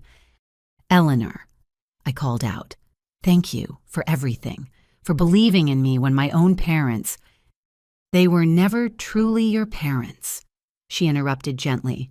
Parents protect their children's dreams. They chose to be something else. You chose to be something greater. As we entered the final 12 hours, problems multiplied. Phoenix 3 was too complex, requiring more processing power than even Morrison Tech's quantum systems could provide. We were building a digital weapon that needed to be subtle enough to infiltrate, yet powerful enough to destroy. Then Jackson had a breakthrough. What if we don't run it from one location, distributed processing across every FBI and Morrison Tech system simultaneously? Phoenix 3 becomes not one algorithm, but a swarm. Brilliant, Valentina breathed. Like my brother's distributed satellite protocols, but applied to pure computation. We recoded frantically, turning Phoenix 3 into something unprecedented. An algorithm that existed everywhere and nowhere, impossible to stop once activated. 5 hours until the auction, Foster announced. Their buyers are already gathering in Dubai. My fingers flew across keyboard's code, streaming across multiple monitors. Beside me, Valentina worked with fierce determination, channeling grief into creation. Dr. Chen optimized our mathematical models while Jackson's team built the infrastructure we needed. There, I said, finally leaning back, Phoenix 3 is complete. On screen, the algorithm looked almost alive. Code that shifted and adapted, learning from itself, evolving with each simulated threat we threw at it. Beautiful and terrible, like its namesake bird of fire. Now we need to get it into their system, Foster said. And we're running out of time. Actually, a familiar voice said from the doorway, I might be able to help with that. We all turned to see Bradley Stevens in shackles, flanked by federal marshals. His designer suit was replaced with prison gray, but his calculating eyes remained sharp. I know the facility's back doors, he continued. Help me reduce my sentence and I'll help you destroy my former partners. Foster looked ready to refuse, but I stepped forward. Sometimes defeating a monster required working with a smaller one. Tell us everything, I commanded. The race against time had become a dance with devils. But Phoenix 3 was ready to burn away the corruption, no matter the cost. In 4 hours, the auction would begin. In 4 hours, everything would change. The Nevada facility loomed before us in the pre-dawn darkness, a concrete monument to greed disguised as a decommissioned military installation. Our convoy of black SUVs and technical support vehicles stopped 2 miles out, where FBI tactical teams had established a staging area. I adjusted my bulletproof vest, the weight both reassuring and terrifying. Thermal imaging shows 43 individuals inside. Foster reported studying the display in our mobile command unit. Stevens' intel was accurate. They're gathered in the main demonstration chamber, preparing for the auction. Through our screens, we watch buyers arriving at the Dubai location unaware they were about to witness the destruction of everything they'd come to purchase. Phoenix 3 hummed quietly on Morrison Tech's quantum servers, waiting for my signal. Jackson coordinated from a secondary command vehicle, his team ready to provide technical support. Alyssa, the distributed processing network is stable. 20,000 systems ready to activate Phoenix 3 simultaneously. Just give us the word. Valentina checked her equipment one final time. She'd insisted on joining the tactical team determined to see her brother's work protected. The poison pill is embedded in their demonstration files. The moment they showcase the Master Key's capabilities, Phoenix 3 deploys. Stevens, under heavy guard, pointed to facility schematics. The main server room is sub-level 3, but they'll have backups in the secure vault. Physical drives with everything. You need both locations. Why the vault? Foster asked. Insurance, Stevens replied. Every stolen patent, every compromised government file, every piece of blackmail material. Hard copies in case their digital empire collapsed. Richardson never trusted pure digital storage. I studied the layout, memorizing every corridor. 2 teams then. One for the servers, one for the vault. Negative, Foster said. You're staying here. This is a tactical operation. With technical requirements only I understand, I countered. Phoenix 3 needs manual activation from their central system. It has to recognize my biometric signature to prevent them from turning it against us. The argument continued for precious minutes until an alarm from Dubai ended it. The auction had begun early. On screen, Richardson's associates started their demonstration unaware their boss was in custody. They'd accelerated the timeline. We go now, Foster commanded. Alyssa, you're with Team 2 to the servers. Valentina, stay with the command unit. Like hell, Valentina said, checking her sidearm. My brother died for this. I'm going. There was no time for further debate. We loaded into assault vehicles, racing across the desert toward the facility. My heart pounded as Foster's team breached the main entrance flashbangs and smoke grenades preceding our entry. The facility's defenders were prepared, but not for the coordination of our assault. As Team 1 engaged security, our smaller unit slipped through side corridors toward the server room. Emergency lighting cast everything in red alarms blaring. They're initializing the full demonstration. Jackson's voice crackled through comms. Multiple buyers attempting to access the master key simultaneously. Perfect. The more systems that connected, the more Phoenix 3 would corrupt when activated. We reached the server room door, reinforced steel with biometric locks. Stevens had provided override codes, but they'd changed them. Stand back, Valentina said, producing a small device. Dimitri taught me some tricks. The lock sparked and died, door swinging open to reveal rows of humming servers. At the central console, 2 technicians spun toward us, hands reaching for weapons. Don't, Foster warned her team's weapons trained on them. Step away from the computers. They complied, but one smiled coldly. Too late. Demonstration's running. In 3 minutes, 7 governments will have everything. I rushed to the console, fingers flying across interfaces. The master key was active Stevens network broadcasting stolen innovations to the highest bidders. But they'd made one crucial mistake. They were so focused on selling the future, they'd forgotten to protect against it. Initiating Phoenix 3. I announced placing my palm on the biometric scanner I'd asked Jackson to ensure was installed in our specifications. The scanner recognized my signature, but the system demanded additional authentication. Of course, Richardson would have safeguards. My mind raced through possibilities, then landed on the obvious answer. They'd built their master key from stolen fragments. Phoenix 3 was designed to recognize and bond with its predecessor. I input my original Phoenix algorithm, the one my parents had sold. The system hesitated, then accepted it. Poetic justice that my stolen work would be the key to destroying theirs. Phoenix 3 is live, I reported. Jackson, initiate distributed processing. Across the globe, 20,000 systems roared to life, processing power, combining into something unprecedented. On the screens, I watched Phoenix 3 spread through the demonstration, infiltrating every connected system. "What's happening?" one technician demanded as their monitors filled with cascading code. "Evolution," I replied. "Your master key is teaching Phoenix 3 every vulnerability in every system you're connected to. In 60 seconds, everyone trying to buy stolen technology will find their own systems compromised instead." Foster's radio crackled. "Team 1 has secured the vault, but we've got a problem. The physical drives are rigged with explosives. Timer shows 2 minutes. Valentina was already moving. I'll handle it. Dmitri taught me about more than just locks." "It's too dangerous," Foster protested. "So was letting them kill my brother," Valentina replied, disappearing down the corridor. On the screens, chaos erupted in Dubai. Buyers screamed as their systems locked down Phoenix 3, documenting every crime while corrupting their ability to use the stolen data. Richardson's demonstration had become a trap, and they'd walked into it willingly. "Alyssa." Jackson's voice was tense. "Phoenix 3 is evolving faster than projected. It's not just corrupting their systems, it's actively hunting for any trace of stolen innovation across the internet." I watched in awe as my creation exceeded every parameter. Like its mythological namesake, Phoenix 3 was burning away corruption wherever it found it, leaving documented evidence in its wake.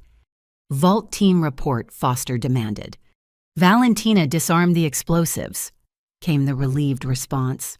"We have the drives, every stolen patent from the past decade." Relief flooded through me, but the mission wasn't over. Phoenix 3 needed to complete its work, ensuring no fragment of the master key survived. On the monitors, I watched buyer after buyer disconnect in panic, but it was too late. Phoenix 3 had marked them all. "Facility secure," Foster announced as the last defender surrendered. "Stevens' network is finished." But I kept working, guiding Phoenix 3 through its final evolution. Every server it touched revealed more victims, more stolen dreams. Medical researchers whose cancer treatments were suppressed. Engineers whose clean energy solutions were buried. Teachers whose educational innovations were kept from students who needed them.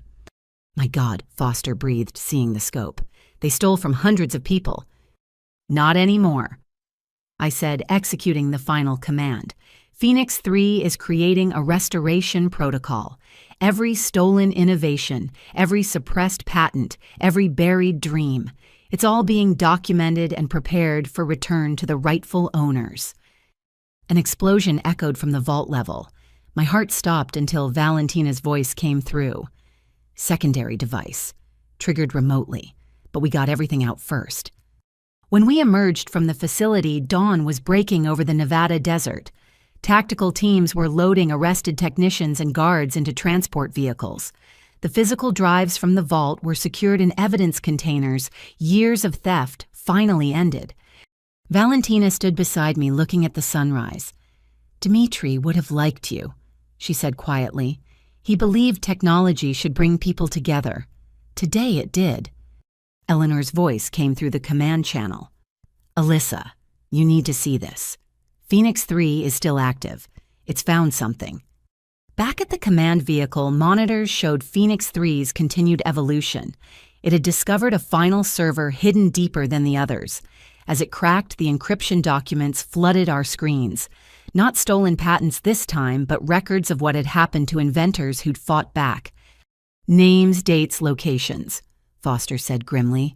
"Murder made to look like accidents. This is evidence of dozens of killings." Including, I realized with cold certainty, details about Uncle Marcus. His death hadn't been suicide. They'd killed him when he tried to reclaim his work, then used his death to break my parents, turning them into accomplices through guilt and fear. "Phoenix 3 is transmitting everything to law enforcement globally," Jackson reported. "Every crime, every cover-up, every corrupt official who helped them. It's all coming to light." I slumped in my chair, exhaustion hitting like a wave. The mission was complete, but the revelations would ripple for years. Phoenix 3 had evolved beyond encryption, beyond justice, into something that would forever change how innovation was protected. "It's over," Foster said, hand on my shoulder. "No." I corrected, watching Phoenix 3's beautiful, terrible code continue its work. "It's just beginning." The FBI interrogation room felt smaller with each revelation. Through the one-way glass, I watched Stevens crumble as Agent Foster presented him with Phoenix 3's discoveries. Each document that appeared on the screen stripped away another layer of his arrogance until only fear remained. Marcus Hamilton. Foster read from the file. "Died 20 years ago. Your organization staged it as suicide, but Phoenix 3 found the communications. You had him murdered because he tried to reclaim his restaurant franchise concept." Eleanor stood beside me, tears streaming down her weathered face as she heard confirmation of what she'd suspected for 2 decades. Her hand found mine, squeezing tight as the truth about her son finally came to light. Stephen's voice cracked. "I want full immunity. I'll testify about everything, everyone involved. The murders, the network, all of it." "You're not in a position to negotiate," Foster replied coldly. "We have everything. Phoenix 3 didn't just find your crimes, it found your victims." The door burst open as another agent rushed in with a tablet. "Ma'am, urgent update from the field teams. 3 of the inventors we thought were dead. They're alive." My heart stopped. On the tablet, surveillance footage showed FBI agents approaching a compound in Montana, where 3 young inventors had been imprisoned for years. Stevens' network hadn't killed them. They'd enslaved them, forcing them to continue developing their stolen innovations under threat of death. "Get medical teams there now," Foster commanded before turning back to Stevens. "How many others are being held?" Stevens' remaining defiance shattered. 7 facilities, maybe 30 people total. Richardson believed killing them was wasteful. Better to extract every innovation they might create. I thought I'd reached my limit for horror, but this exceeded everything. They hadn't just stolen dreams. They'd stolen lives, imprisoning brilliant minds and forcing them to create for their captors' profit. "Locations, now." Foster's voice could have frozen fire. As Stevens provided coordinates, I returned to the command center where Phoenix 3 continued its relentless work. The algorithm had evolved again, now tracking financial transactions to identify buyers of stolen technology across decades. Every trail led somewhere new. "Alyssa," Jackson called from his screen, "you need to see what Phoenix 3 just uncovered in Morrison Tech's own systems." My stomach dropped. Had Jackson been involved somehow? "No, not what you're thinking," he said quickly, reading my expression. "But my father, he knew. He purchased stolen technology 15 years ago. Not your algorithm, but someone else's. He built part of our company on theft." The betrayal in his voice mirrored my own experience. Another child discovering their parents' crimes. "Phoenix 3 marked it all," Jackson continued. "Every stolen innovation Morrison Tech used. My father's trying to delete records, but it's too late. Your algorithm already documented everything." Before I could respond, Eleanor's security team burst in. "We've got company, armed vehicles approaching, not government plates." Foster immediately mobilized her teams, but I recognized something in the approaching formation. These weren't random criminals. The precision, the timing, the route they'd taken to avoid surveillance until the last moment. This was military trained. "It's Chen." One of the freed inventors gasped over video link from Montana. "Dr. Marcus Chen, he ran the imprisonment facilities. Ex-military intelligence handles the security side of Richardson's operation. If Richardson's arrested, Chen's coming to eliminate witnesses." Dr. Chen, not my beloved advisor Catherine Chen, but someone using a similar name. Another layer of the network's deception. "Defensive positions," Foster commanded. "Protect the witnesses and the servers. Phoenix 3's work isn't complete." But I had a different idea. Phoenix 3 had evolved to fight digital threats. Maybe it could handle physical ones too.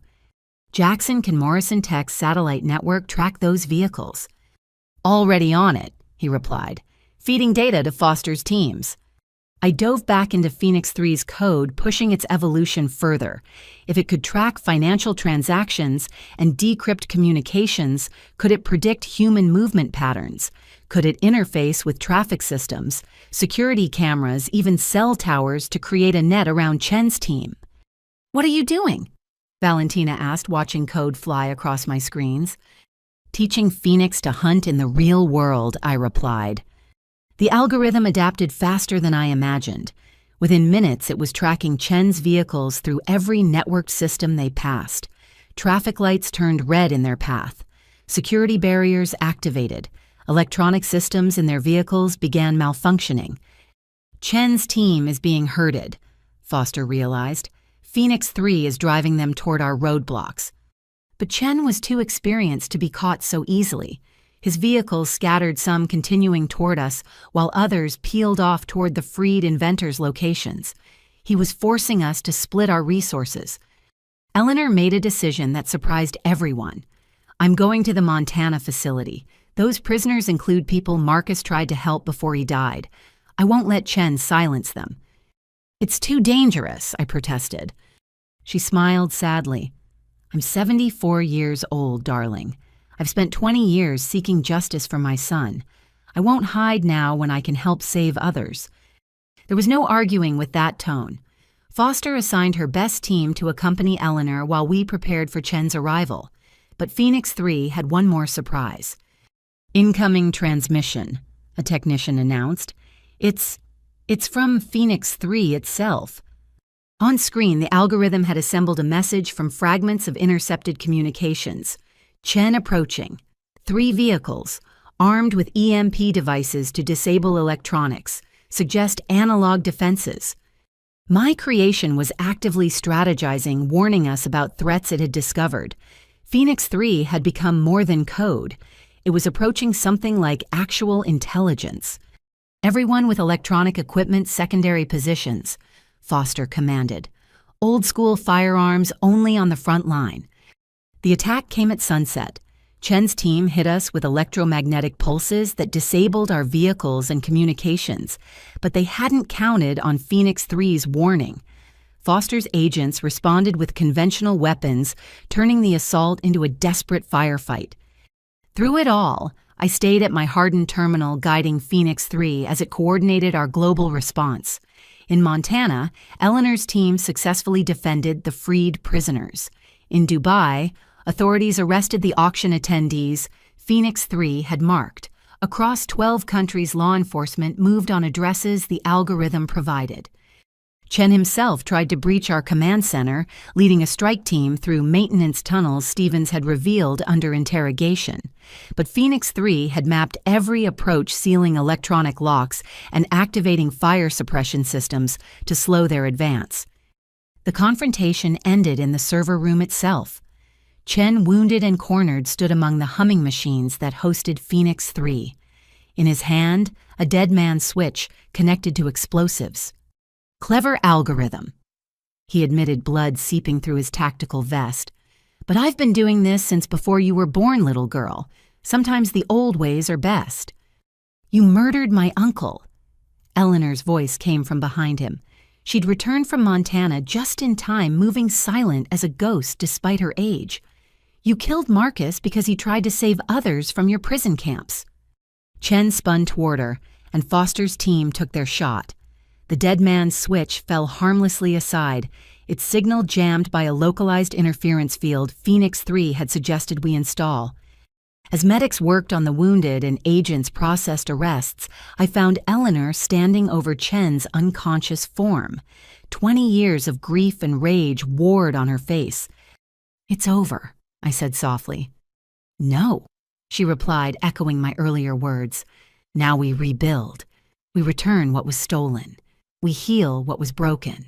Your Phoenix doesn't just burn away corruption, Alyssa. It creates space for something better to grow." Around us, screens showed Phoenix 3's continuing work. Every stolen innovation was being cataloged and prepared for return. Every imprisoned inventor was being freed. Every murder was being documented for justice. The network that had profited from crushing dreams was being systematically destroyed. But most importantly, Phoenix 3 was creating something new, a global framework for protecting innovation, connecting legitimate inventors, and ensuring that never again could predators like Stevens and Richardson steal the future. My parents watched from their holding cell as their greed contributed to exposing one of the largest criminal conspiracies in history. They'd wanted wealth from my algorithm. Instead, they'd helped create something priceless, a world where young dreamers could safely pursue their visions. Alyssa. Jackson's voice drew my attention. Morrison Tech's board just voted. We're returning every stolen innovation to its creator with full compensation plus interest. And they want to fund the Phoenix Foundation, a global initiative to protect inventors based on your algorithm. I looked at Eleanor, at Valentina, at the freed inventors appearing on screens as they were rescued from facilities worldwide. Each face reflected the same mixture of pain and hope that I felt. "Tell them yes," I said. "Phoenix rises from ashes. It's time to see what we can build from these." 6 months later, I stood in the largest federal courtroom in Washington, D.C., watching as the most significant intellectual property trial in history unfolded. The room overflowed with journalists, inventors, and legal observers from around the world. Phoenix 3's discoveries had led to this moment, the complete dismantling of the Innovation Liberation Front and justice for hundreds of victims. Judge Margaret Chen presided, her reputation for fairness, making her the unanimous choice for this unprecedented case. No relation to the criminal Marcus Chen, she had volunteered to oversee the trials to help restore faith in the justice system. "Miss Carpenter, please take the stand," the lead prosecutor announced. As I walked past the defendant's table, I caught Stevens' eye. 6 months in federal custody had aged him decades.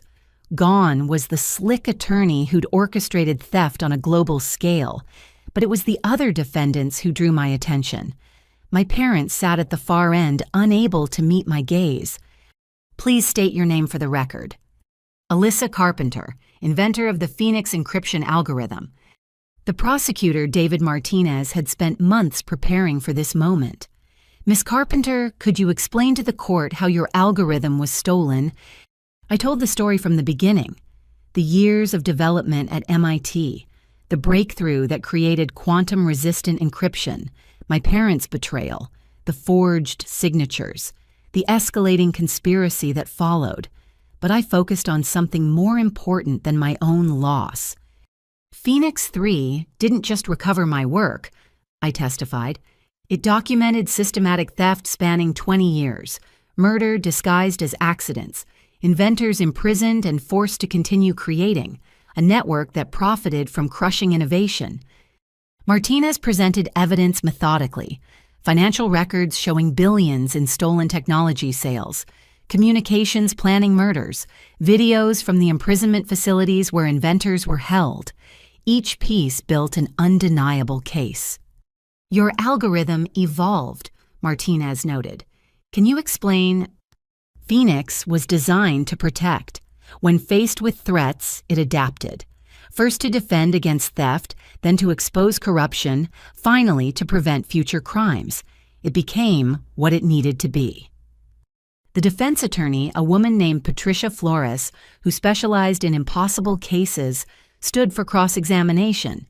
"Miss Carpenter, isn't it true that Phoenix 3 exceeded its original parameters, that it invaded private systems without warrants?"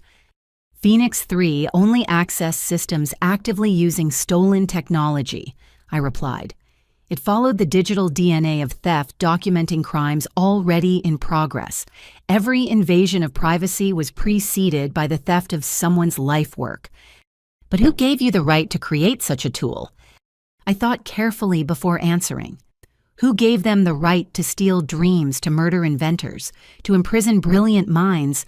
I created protection that evolved into justice because the system failed to provide either. Flores tried different angles, but Phoenix 3 had been too thorough. Every action was documented, every evolution justified by the threats it faced. The algorithm had become a perfect witness, incapable of lying or forgetting. When Valentina Petrov took the stand, the courtroom fell silent. She spoke about her brother's murder, her forced cooperation the moment she decided to fight back. Her testimony connected the human cost to the technical crimes. "They didn't just steal code," she said, tears flowing freely. "They stole futures. My brother dreamed of connecting the world through satellite technology. They turned his dream into a weapon and killed him when he resisted." The freed inventors testified via video link, some still too traumatized to appear in person. Each story added weight to the prosecution's case. A young woman forced to develop facial recognition technology used for human trafficking. A programmer whose educational software was weaponized for surveillance. Years of captivity creating under threat of death. Then came the moment I dreaded. My parents took the stand. My mother went first, trying to paint herself as a victim. "Stevens manipulated us. We were desperate in debt. He promised to help." But Martinez had Phoenix 3's recordings, every conversation where my parents actively participated in planning the theft, their attempts to sell evidence to Chen, their willingness to betray me repeatedly for money. "You knew your daughter's algorithm could save lives," Martinez pressed. "Yet you sold it for gambling debts." My mother's facade cracked. She never shared her success with us. We sacrificed everything for her education. "So you felt entitled to steal her life's work." The questioning revealed the depth of my parents' involvement. They hadn't just betrayed me. They'd identified other young inventors for Stevens to target. They'd refined the psychological manipulation techniques used to break families apart. They were architects of pain, not victims. My father's testimony was worse. He showed no remorse, only anger at being caught. "The girl got too big for herself," he spat. "Forgot where she came from. We gave her life. We deserved compensation." I closed my eyes, hearing Eleanor's sharp intake of breath beside me. Even knowing the truth, hearing such naked greed from someone who'd raised me cut deep. Morrison Tech's involvement became public when Jackson testified. He revealed his father's knowing purchase of stolen technology years earlier, accepted full responsibility as the current CEO, and announced Morrison Tech's commitment to restoration. "We built success on others' stolen dreams," Jackson admitted. "Phoenix 3 showed us the truth. We can't undo the past, but we can ensure it never happens again." His testimony carried weight because he wasn't required to give it. Morrison Tech had already reached settlements with victims. Jackson appeared voluntarily, adding corporate accountability to individual justice. The trial's most dramatic moment came when Phoenix 3 itself was presented as evidence. Martinez requested permission to demonstrate the algorithm's evolution in real time. Judge Chen, after careful consideration, agreed. On massive screens, Phoenix 3 came alive. The code flowed like digital poetry, adapting to each new input. Martinez showed how it had evolved from simple encryption to complex investigation tool, always in response to criminal threats. "This isn't just software," Martinez explained. "It's the digital equivalent of an immune system identifying and neutralizing threats to innovation. Miss Carpenter didn't just create encryption, she created evolution." Stevens' network crumbled under the weight of evidence. Subordinates testified in exchange for reduced sentences. International connections were exposed. The full scope emerged: 347 inventors targeted, 43 murdered, 98 inventions stolen and sold, 32 people imprisoned and forced to create. When closing arguments began, the prosecution went first. "This case isn't about code or patents," Martinez said. "It's about dreams. Every inventor who testified had a dream to make the world better. The defendants systematically crushed those dreams for profit. They didn't just steal property, they stole futures." The defense tried to minimize, to compartmentalize. Flores argued that innovation always involved competition, that corporate espionage was different from murder, that my parents were separate from the larger conspiracy. But the connections were too clear. Phoenix 3 had mapped every relationship, every transaction, every crime. The network was exposed as a single organism feeding on others' creativity. Judge Chen took 3 days to deliver her verdict. When she returned, the courtroom was packed beyond capacity. This court has seen evidence of the systematic theft and suppression of human innovation, she began. The defendants created a network that profited from destroying dreams and, in too many cases, lives. Guilty verdicts rang out for every major charge. Stevens received life without parole for orchestrating murders. Richardson and Chen got similar sentences. The international facilitators faced decades in prison.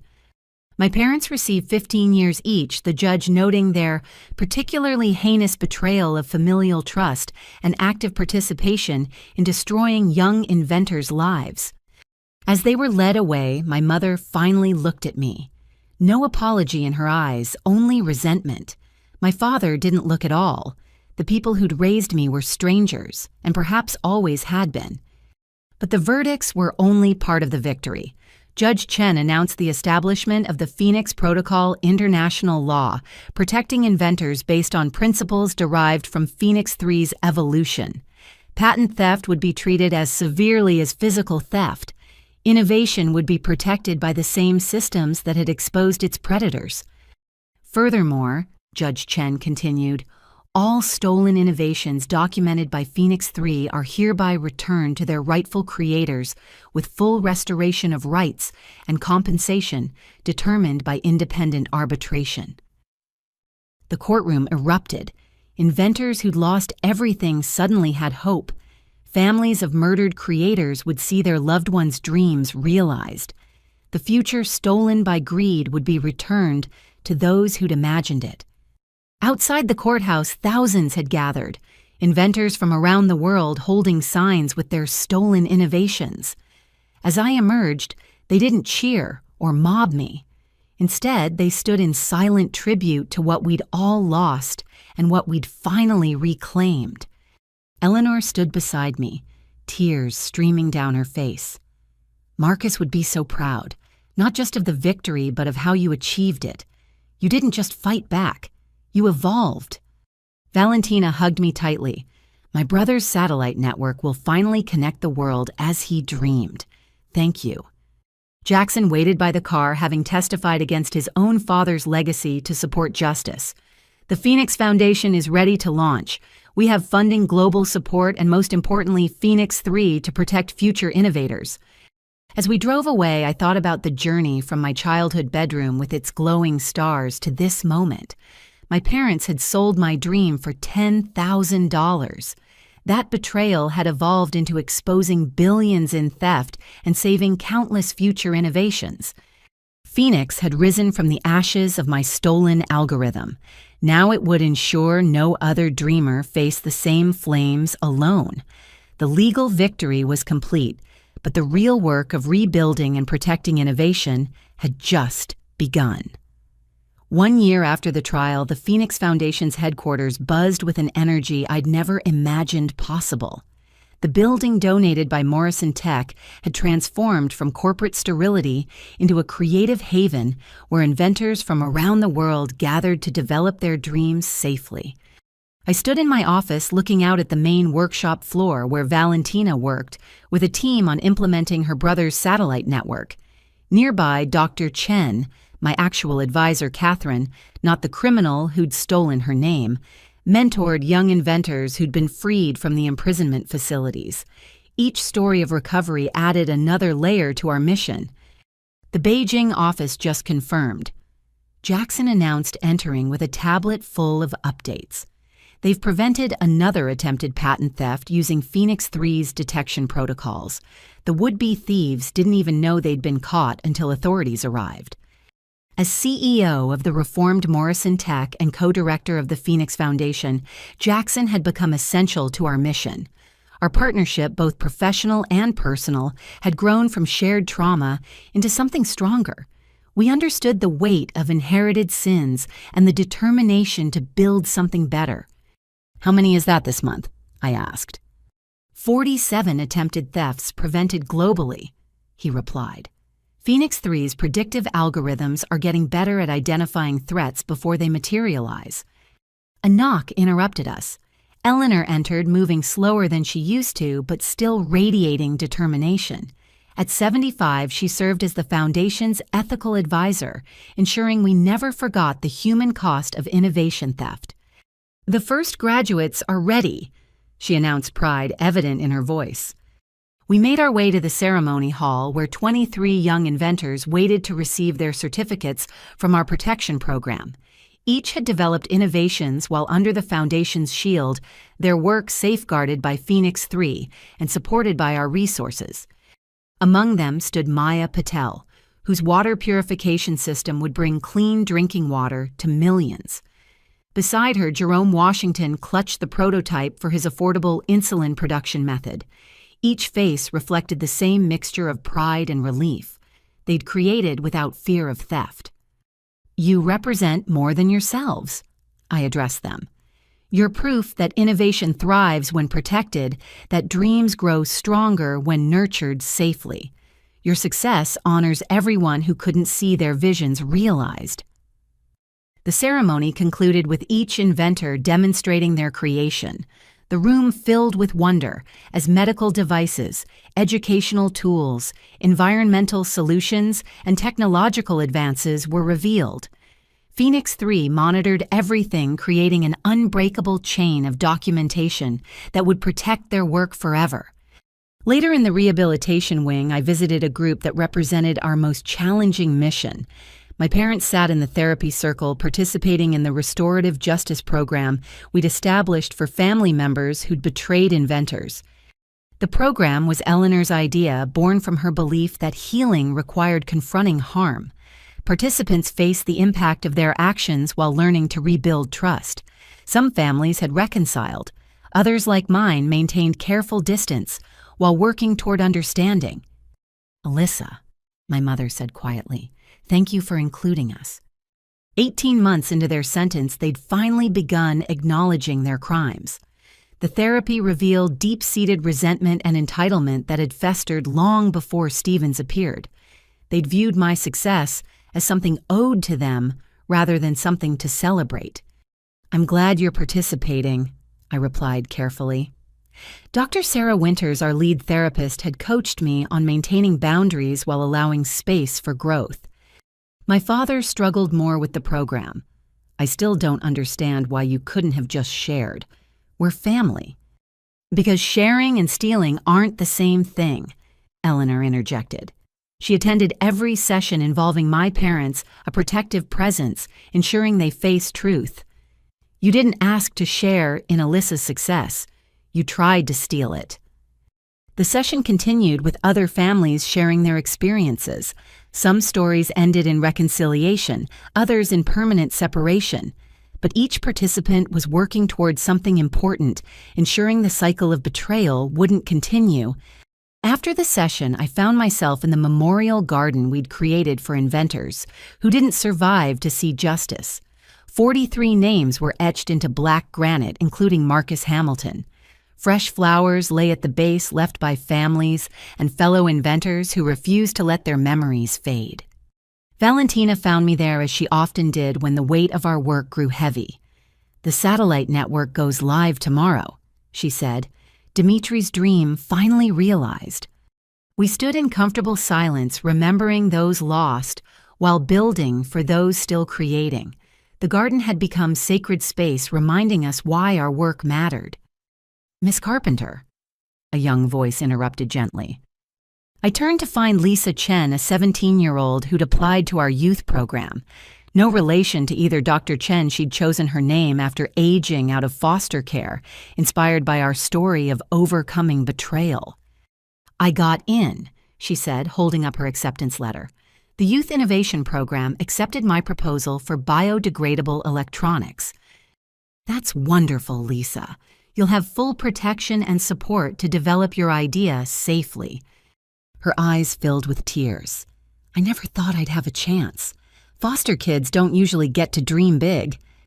"They do now," Eleanor said firmly. "The Phoenix Foundation ensures everyone with a vision has the chance to pursue it safely." As Lisa hurried off to share her news, Jackson's phone chimed with an alert. He checked it and smiled. Phoenix 3 just flagged something interesting. Not a threat this time, an opportunity.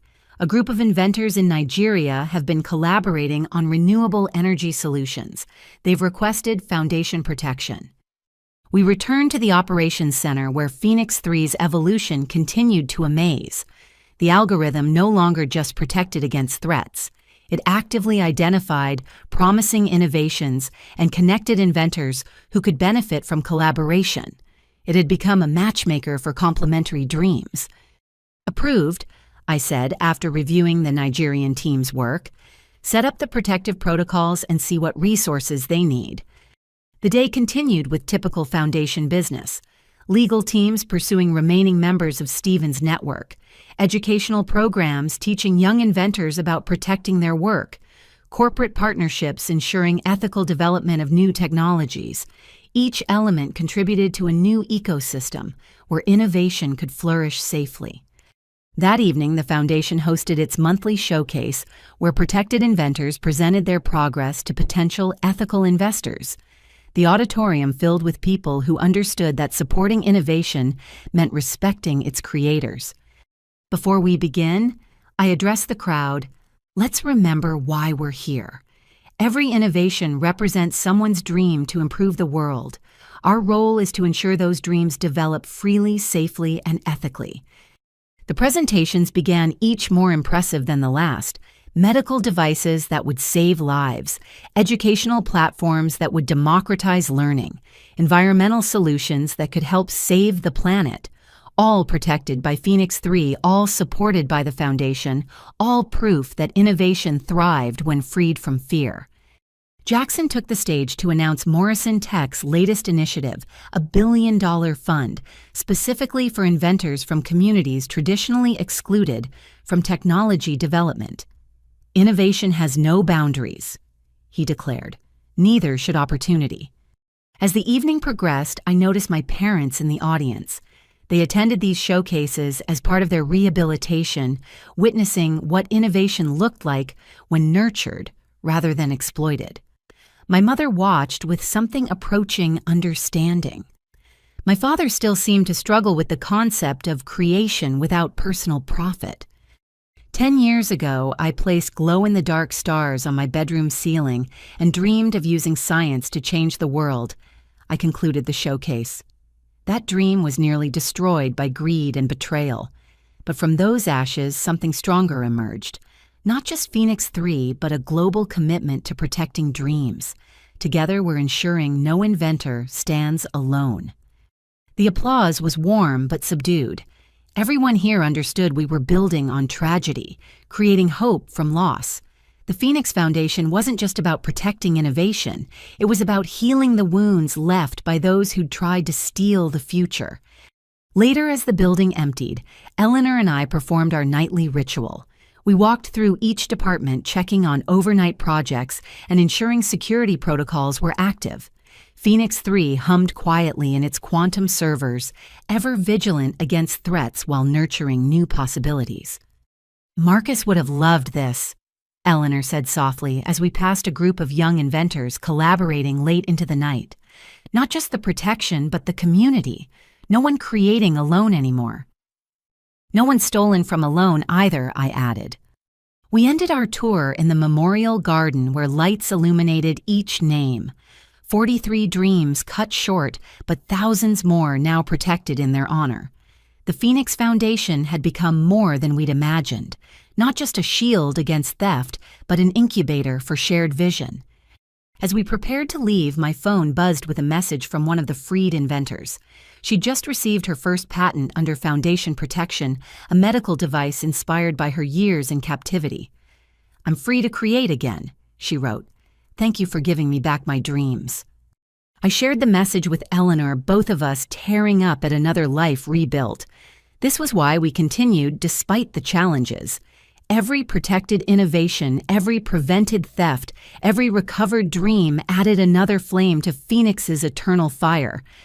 The stars I'd placed on my bedroom ceiling had witnessed betrayal and loss, but they'd also inspired resilience and evolution.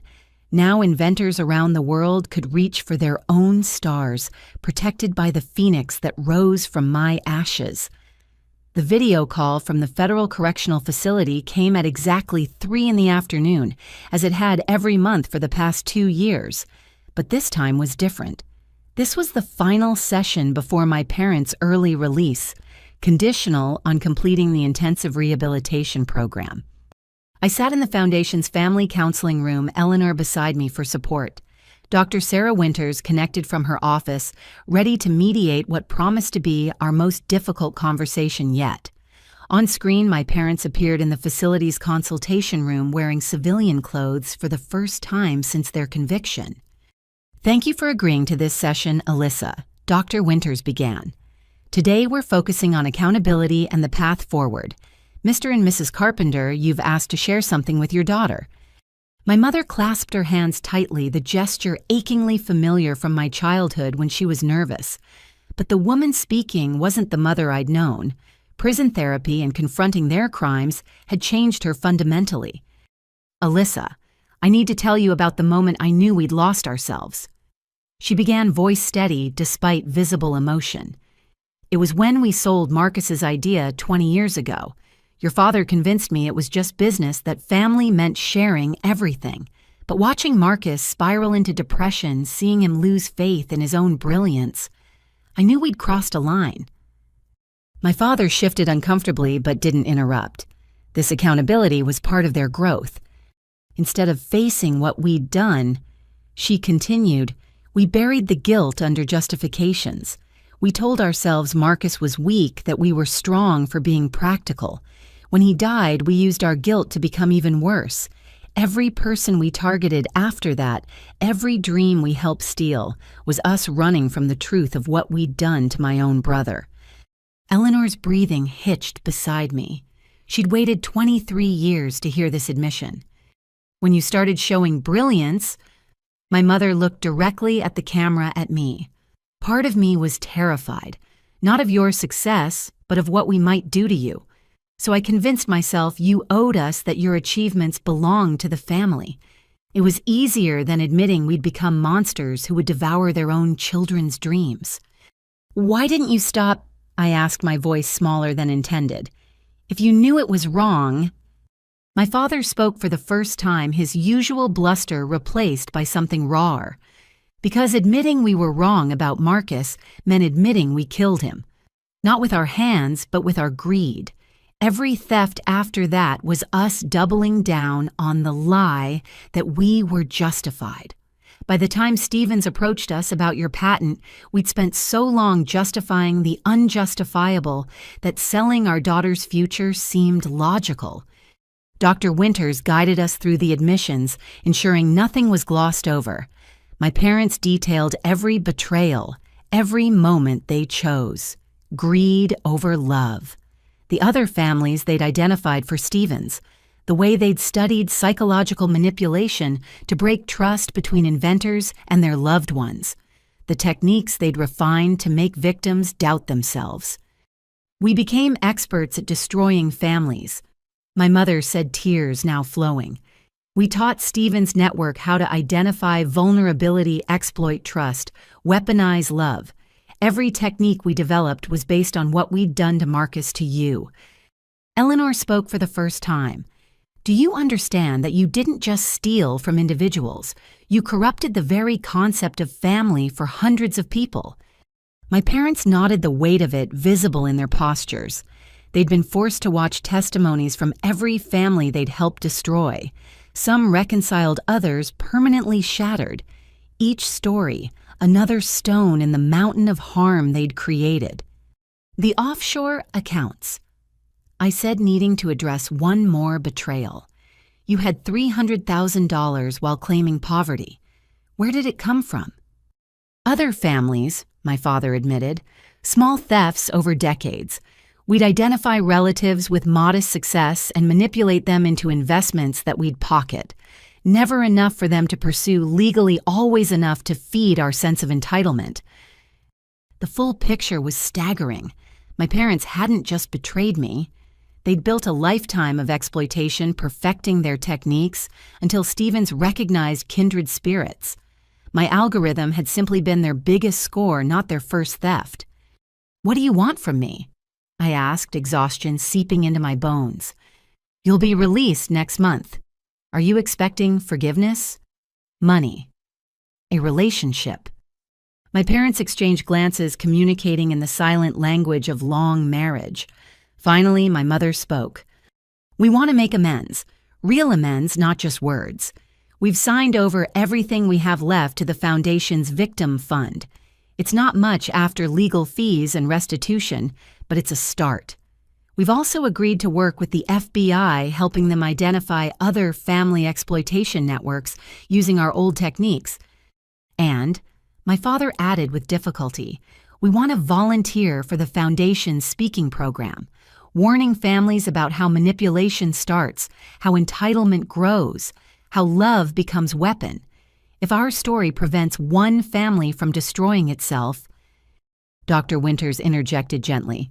Alyssa, you're under no obligation to accept their efforts or maintain contact. This session is about their accountability, not your forgiveness. I looked at Eleanor, drawing strength from her presence. She'd lost her son to my parents' first major betrayal, yet she dedicated her remaining years to preventing others from suffering the same loss. Could I find similar grace? I can't forgive you, I said finally. Not yet, maybe never. The trust you broke was foundational. Every time I achieve something, part of me wonders who might try to steal it. You didn't just take my algorithm. You took my ability to trust family unconditionally. My mother's face crumpled, but she nodded. We understand. We stole more than property. We stole security, faith, the very concept of unconditional love. That's not something apologies can restore. But, I continued, I won't stop you from trying to make amends. If sharing your story prevents others from walking your path, if your expertise helps identify exploitation before it destroys families, then something useful might come from this pain. The session continued with practical discussions. My parents would work with foundation counselors to develop their presentation. They'd have no access to current inventors or proprietary information. Their work would focus solely on prevention and education. Any attempt to profit from their story would result in immediate legal action. There's one more thing, my father said as we prepared to end the call, the notebook. My mother reached off screen and produced a worn leather journal. After Marcus died, I started documenting everything, not for evidence, but as punishment. Every family we targeted, every dream we helped steal, every technique we developed. I couldn't stop myself from participating, but I could ensure a record existed. She held it up to the camera. 412 pages of our crimes. Names, dates, methods, amounts. Some victims the FBI hasn't found yet. People who don't even know they were manipulated by us. We're turning it over to help them get justice. The weight of their crimes, meticulously self-documented, hung heavy in the digital space between us. Part of my mother had known the evil of their actions even while committing them. She'd created evidence against herself, perhaps knowing someday reckoning would come. Why document it if you weren't going to stop? Eleanor asked the question I couldn't voice. Because some part of me hoped Alyssa would be strong enough to stop us, my mother admitted. Every entry was a breadcrumb leading to our crimes. I think I knew that someday my brilliant daughter would need evidence to break free. I just didn't expect it to happen through Phoenix 3. The session ended with scheduling for their release supervision. They'd live in a halfway housework with the Foundation's rehabilitation program and slowly attempt to rebuild something from the ashes of their choices. Whether that rebuilding included me remained uncertain.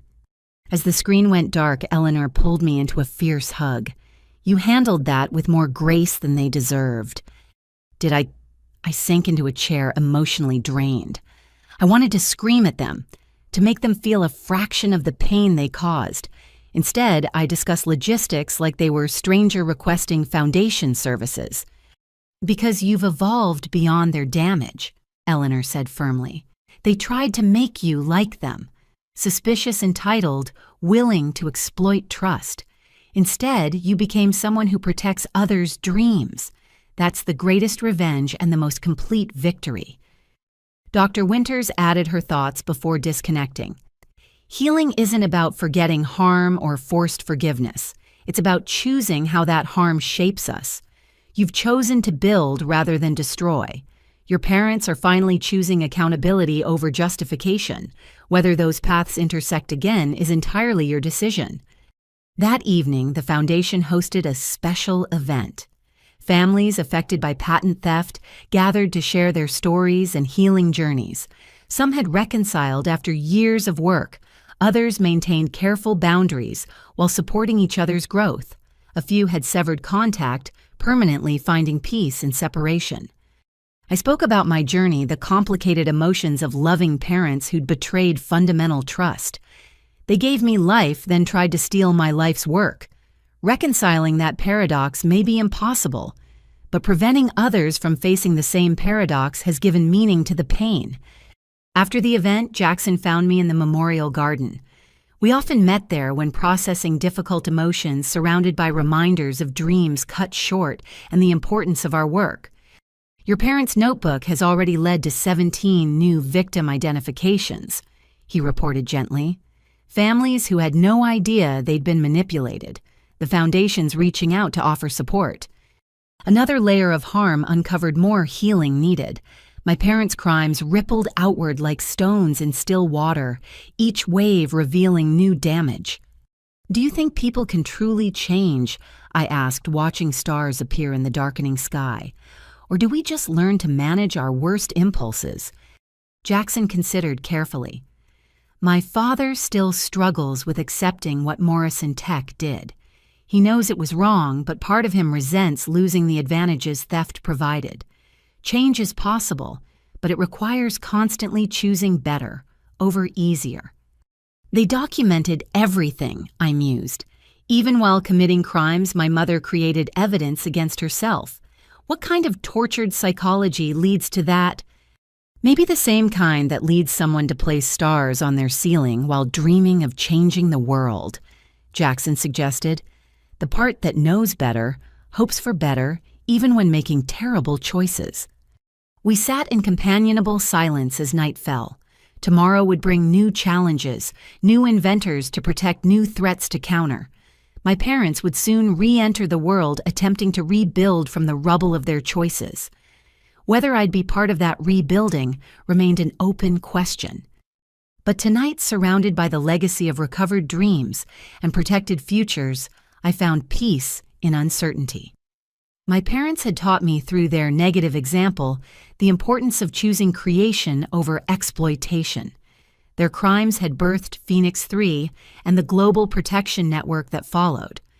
From betrayal protection, from theft security, from broken trust, a worldwide commitment to nurturing dreams safely. The family reckoning was complete even if family reconciliation remained distant. Sometimes the greatest honor we can give our pain is ensuring others don't suffer the same wounds. The stars above eternal and unchanging witnessed both destruction and rebirth. Like the phoenix that named my creation, we rose from ashes not unscarred, but undaunted, building tomorrow on the lessons of yesterday's flames.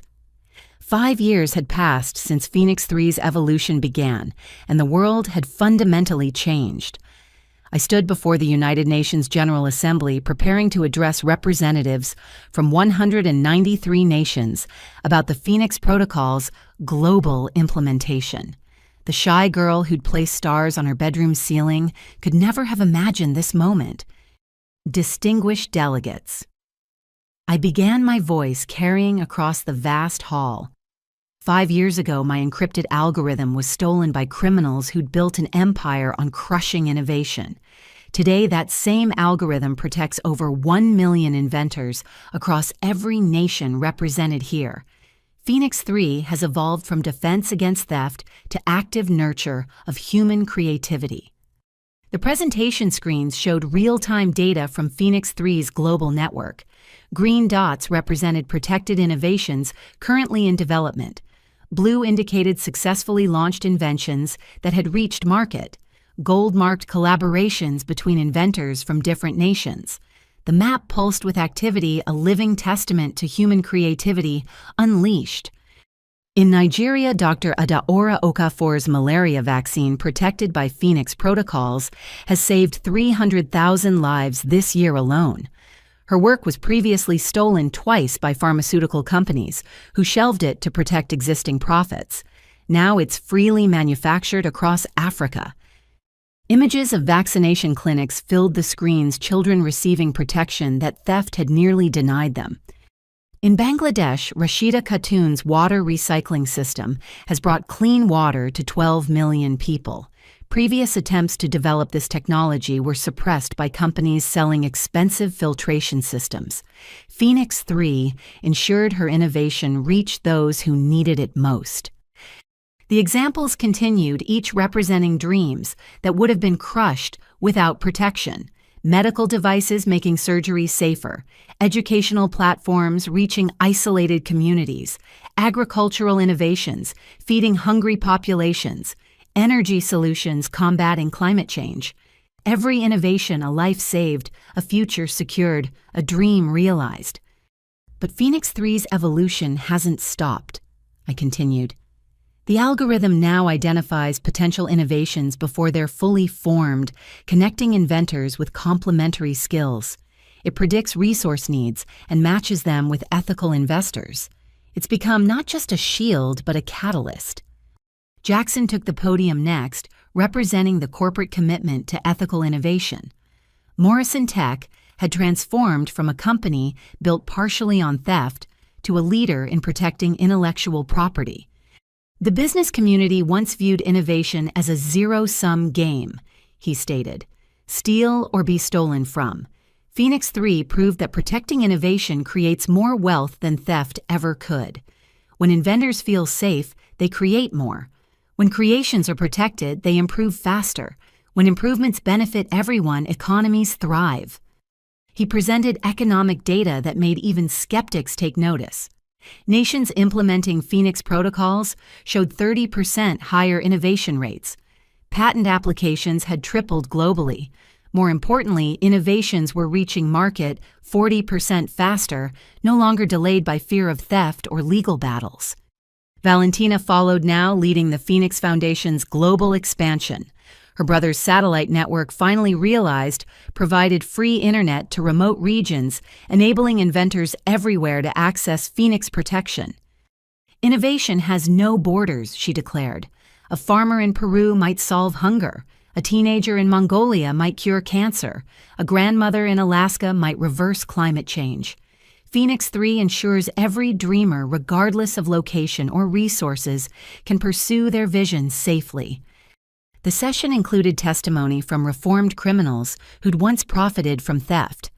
My parents, now 5 years into their redemption journey, appeared via video link from their workshop, where they taught ethical business practices to at-risk youth. We spent decades stealing dreams, my father admitted to the assembly. We convinced ourselves that exploitation was clever business. Phoenix 3 exposed our crimes, but more importantly, it showed us the true cost of theft. Every stolen innovation was a problem unsolved, a life unsaved, a future darkened. My mother continued, "We now dedicate our remaining years to preventing others from walking our path. The Phoenix Foundation's rehabilitation program gave us a chance to transform our expertise in manipulation into education about ethical practices. We can't undo our crimes, but we can help ensure they're never repeated." Their transformation, while never erasing their crimes, had become integral to preventing future theft. Over 3,000 young entrepreneurs had learned to recognize and resist exploitation through their programs. Former predators teaching prey how to protect themselves, another evolution neither they nor I had foreseen. Eleanor, now 80, but still sharp, presented the humanitarian impact. The freed inventors, those imprisoned and forced to create, had formed a support network helping others recover from exploitation. 27 of the 32 inventors rescued from imprisonment have returned to creating, she reported. Their innovations, born from suffering but nurtured in freedom, address problems their captors never imagined. Pain transformed into purpose, imprisonment into inspiration. The debate portion brought challenges. Representatives from nations with weak intellectual property laws argued Phoenix protocols infringed on sovereignty. Corporate lobbyists claimed the protections stifled competition. But for every objection, we had evidence of Phoenix 3's benefits. Innovation thrives on competition of ideas, not theft of implementation. I responded to one challenge. Phoenix 3 doesn't prevent anyone from creating better solutions. It prevents them from stealing existing ones. If your business model requires theft, perhaps it's time to find a better model. The vote, when it came, was overwhelming. 178 nations agreed to full Phoenix Protocol implementation. 12 abstained pending further review. Only 3 rejected outright, all nations known for state-sponsored intellectual property theft. But Phoenix 3 had evolved beyond needing unanimous approval. The algorithm created its own network effects. Nations refusing protection found their inventors emigrating to protected regions. Companies in non-protocol nations struggled to attract ethical partners. The economic pressure of isolation often succeeded where diplomacy failed. Following the UN session, I attended the opening of the Phoenix Institute in Geneva, a research facility dedicated to studying innovation, protection, and cultivation. The building itself showcased protected innovations, self-healing concrete solar glass generating more power than the facility used air filtration systems reversing local pollution. This institute represents more than research. I addressed the gathering of scientists, ethicists, and inventors. It's proof that protection enables progress. Every surface, every system, every element was created by someone whose dreams were safeguarded by Phoenix protocols. Inside, teams worked on Phoenix 4, the next evolution we'd begun developing, where Phoenix 3 protected and connected Phoenix 4 would anticipate. Using quantum computing and predictive modeling, it would identify potential innovations before inventors fully conceive them, matching nascent ideas with resources and collaborators. Imagine a world. I explained to the Institute's first researchers where a child's curiosity about stars immediately connects them with astronomers, where a farmer's observation about soil health reaches agricultural scientists instantly, where every what if finds the here's how. That's Phoenix 4's promise. The memorial wall in the Institute's lobby bore 43 names, plus hundreds more, discovered through investigation. But opposite stood the wall of realization, thousands of innovations that theft had delayed, but Phoenix protection finally enabled. For every dream killed dozens, now lived. That evening at the gala celebrating the Institute's opening, I found myself on the balcony overlooking Lake Geneva. The stars reflected in still water, reminding me of those plastic stars on my childhood ceiling. So much had changed, yet the wonder remained. "You did it," Eleanor said, joining me. "Not just recovering your algorithm or stopping Stephen's network. You transformed theft into protection crime, into catalyst betrayal, into billions of dreams defended." "We did it," I corrected. "Every inventor who testified, every reformed criminal who chose accountability, every nation that prioritized innovation over exploitation. Phoenix rose because we all chose to rise." Jackson appeared with Champagne Valentina close behind. We toasted silently, each remembering our losses while celebrating what grew from them. My parents' betrayal, Marcus's death, Dimitri's murder, Stephen's network of theft, all transformed into global protection for dreamers everywhere. "The applications are extraordinary," Jackson noted, scrolling through his tablet. A 12-year-old in Kenya just submitted her design for affordable prosthetics. A 90-year-old in Japan uploaded his lifetime work on earthquake prediction. They're protected, instantly connected, immediately supported completely. Valentina smiled, tears glistening.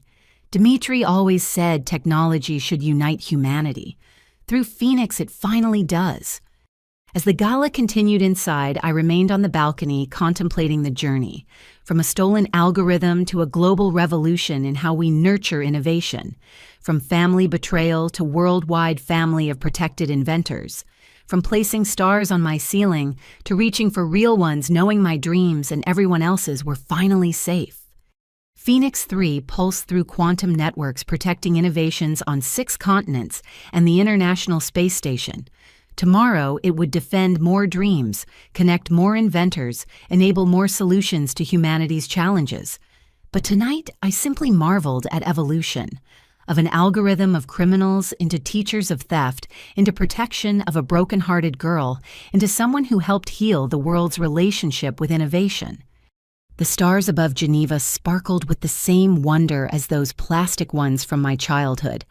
But now they witnessed not just dreams, but dreams protected not just hope, but hope realized.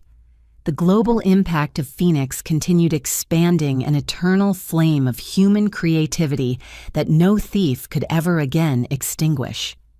10 years had passed since my parents sold my algorithm. I stood in that same childhood bedroom, now converted into a nursery, watching my daughter Emma reach for the quantum physics mobile spinning overhead. The plastic stars I'd placed on the ceiling decades ago still glowed faintly witnesses to a journey that had transformed not just my life, but the entire world's relationship with innovation. "She's got your eyes," Jackson said softly from the doorway, holding our son Marcus, named for the uncle whose death sparked a revolution in protecting dreams. That same intensity when she's studying something new. We'd bought my childhood home after my parents completed their rehabilitation. They now lived in a modest apartment near the Phoenix Foundation, where they continued their work preventing family exploitation. Our relationship remained complex, but had evolved towards something resembling peace, if not complete forgiveness. The house had been transformed. What was once a monument to betrayal now hosted the Phoenix Foundation's family program, where inventors brought their children to learn about ethical innovation. Emma's nursery was temporary. Soon this room would again inspire young dreamers, but now with protection built into its very walls. "The Geneva team called," Jackson continued. "Phoenix 5 is ready for deployment." Phoenix 5. The algorithm had evolved beyond even my wildest imagination. Where Phoenix 3 protected and Phoenix 4 anticipated, Phoenix 5 actively nurtured. It identified children with innovative potential and surrounded them with resources, mentorship, and protection from their first creative impulse. I lifted Emma, her tiny fingers immediately reaching for the holographic display, showing Phoenix 5's neural network. "Your world will be different," I whispered to her. "You'll never fear someone stealing your dreams because protection will be woven into the fabric of creation itself." Eleanor appeared in the doorway, moving carefully at 85, but still refusing assistance. "The documentary crew is ready for your final interview," she informed me. Her own story had become central to the Phoenix narrative, a mother who transformed grief into global change. We made our way to the living room where an international film crew had spent the week capturing the Phoenix story. Their documentary, From Ashes, the Phoenix Algorithm Revolution, would premiere at the United Nations next month. Dr. Carpenter. The director began, 10 years ago, your parents' betrayal seemed like the end of your dreams. Today, Phoenix protects over 50 million inventors worldwide. Can you reflect on that journey? I settled into the chair, Emma contentedly playing with a quantum-encrypted toy that would have been science fiction when I was her age. "The betrayal wasn't the end," I said. "It was transformation. My parents tried to sell my algorithm for $10,000. Today, Phoenix-protected innovations have generated over $12 trillion in economic value. But the real value isn't monetary." I gestured to the wall displaying real-time Phoenix statistics.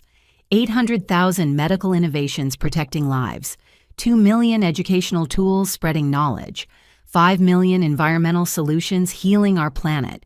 Each represents someone's dream, realized rather than stolen. "The criminals who stole from you," the director prompted, "where are they now?" Stevens died in prison 3 years ago, I replied. He never expressed remorse, but his detailed confession helped us identify victims even he'd forgotten. Richardson serves life without parole, teaching ethics courses to inmates as part of his plea agreement. The network they built is gone, replaced by protection protocols they could never have imagined. And your parents? I paused, choosing words carefully. They're in the next room preparing tomorrow's workshop on recognizing exploitation. They've spent 8 years teaching others to avoid their path. 5,000 families have learned to protect rather than prey on each other through their program. They can't undo their crimes, but they've prevented countless others. Through the window, I could see them in the converted garage, my mother reviewing presentation slides, while my father tested the projection equipment. Age and accountability had humbled them. The parents who'd sold my dreams now dedicated their remaining years to protecting others. Phoenix 3 has evolved far beyond your original creation, the director noted. Some argue it's achieved a form of consciousness. How do you respond? Phoenix exists in the space between human creativity and digital possibility, I explained. It learns, adapts, and protects with sophistication I never programmed. Whether that's consciousness or simply very complex pattern recognition doesn't matter. What matters is that it works. Emma gurgled, reaching for the camera. The crew smiled as I adjusted her position. Your daughter will grow up in a world where innovation is protected by default, the director observed. What do you hope for her? That she never experiences the fear of theft that paralyzed previous generations. That her creativity flows freely, knowing Phoenix will protect whatever she creates. That she collaborates rather than competes, builds rather than hoards, shares rather than steals. Valentina entered with her own children, twins, who'd been born on the 5th anniversary of Phoenix 3's launch. The Stockholm presentation went perfectly, she reported. Sweden just became the 50th nation to achieve full Phoenix integration. 100% of their inventors are now protected. The doorbell rang and Jackson returned with Dr. Chen and several young inventors from the Foundation's mentorship program. It was Thursday, our traditional gathering where experienced creators guided newcomers. My childhood home had become a nexus of protected innovation. Alyssa. One young inventor approached nervously. I wanted to thank you. My sustainable farming system just received its first major contract. Without Phoenix protection, bigger companies would have stolen it immediately.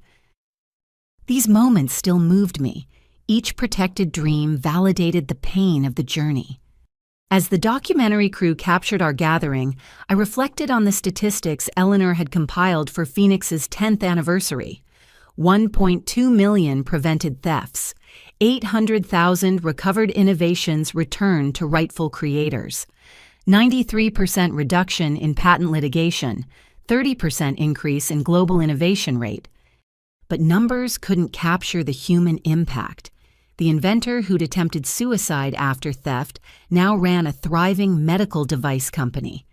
The teacher whose educational software was stolen now saw it freely distributed to millions of students. The farmer whose drought-resistant crops were suppressed now fed entire nations. Each story a testament to protection enabling progress. The rehabilitation programs have been remarkably successful, the director noted during a break. Even hardened criminals have transformed. How? By showing them the true cost of theft, Eleanor answered.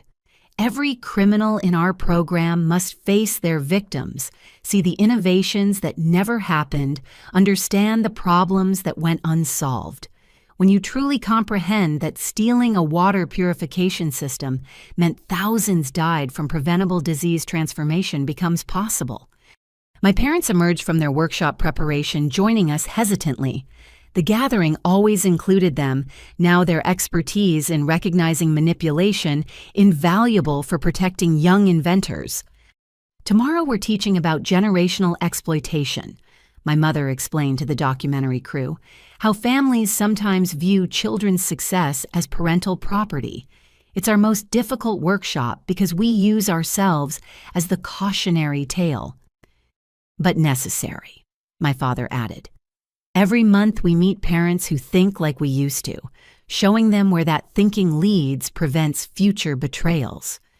The afternoon continued with innovations shared and protected. A teenager demonstrated her anxiety reduction app. A grandfather unveiled his grandchildren-inspired safety device. Each creation immediately wrapped in Phoenix's protective embrace, free to develop without fear. As evening approached, the film crew prepared for their final shots. They wanted to recreate the moment I discovered my algorithms theft, but in the nursery where it all began. Standing in that room, holding Emma while Marcus played at our feet, I couldn't summon the old pain. Too much had grown from those ashes. The girl who'd placed stars on this ceiling had dreamed of using science to improve the world. The woman holding her daughter had done more. She'd ensured every dreamer could pursue their visions safely. Phoenix has applications we're only beginning to discover. I told the camera for the documentary's conclusion. Phoenix 6 is already in development, focusing on connecting innovations across time, ensuring today's creations build on yesterday's dreams while enabling tomorrow's breakthroughs. My algorithm was stolen, but from that theft came protection for all algorithms, all innovations, all dreams. The director asked for final thoughts. I looked at the ceiling stars at my children who'd never know innovation, fear at the walls that once witnessed betrayal, now hosting protection. My parents sold my life's work for what they thought was $10,000. In trying to steal my future, they accidentally created a better future for everyone. Every protected innovation, every prevented theft, every nurtured dream stems from their betrayal. They've spent years earning redemption by preventing others from following their path. I paused Emma's hand wrapping around my finger with infant determination. The phoenix is a creature of cycles, death and rebirth, ashes and flame. My stolen algorithm died 10 years ago. What rose from its ashes protects the dreams of millions. That transformation from theft to protection, from betrayal to benefit, from individual loss to collective gain, that's the true triumph. The crew packed up as our weekly gathering continued. Inventors of all ages and backgrounds shared their work, knowing Phoenix protected every idea voiced in these walls. My childhood home had become holy ground for innovation, where dreams were safe to take their first breath. Later, as Jackson and I put our children to bed under those same plastic stars, I marveled at the journey. A stolen algorithm had evolved into global protection. Parents who'd betrayed trust now taught others to preserve it. A network of thieves had been replaced by a web of support. Individual tragedy had sparked collective triumph. "Mama's stars," Emma said clearly, her first complete phrase pointing at the ceiling. "Yes," I whispered, tears flowing freely. "Mama's stars, and now they protect everyone's dreams." Through the nursery window, the actual stars sparkled in clear sky. Somewhere in a lab or garage or bedroom, another dreamer was creating something wonderful. And Phoenix was there, invisible but vigilant, ensuring their innovation would flourish rather than be stolen. The algorithm my parents sold had been worth billions, but its transformation into global protection, that was priceless. The triumph wasn't in recovering what was stolen, but in ensuring no one else would suffer the same theft. As sleep claimed my children under protective stars, both plastic and real, I knew the phoenix would continue rising. Each generation of the algorithm grew stronger. Each protected innovation sparked others. Each prevented theft, saved not just property, but potential. From my ashes had risen a world where dreams were sacred, where innovation was birthright, where the stars every child reached for were finally, eternally safe. What would you do if your family betrayed your life's work? Have you ever had to choose between family loyalty and protecting your dreams? Share your thoughts in the comments below. If this story moved you, please like this video and subscribe to our channel for more powerful narratives about triumph over betrayal. Share it with someone who needs to hear that their dreams are worth protecting. Thank you for joining Alyssa's journey from theft to triumph. May your own innovations always find the protection and support they deserve. Remember, Your dreams are your own, and no one has the right to steal them, no matter who they are. Until next time, keep creating, keep dreaming, and keep rising from whatever ashes life throws your way.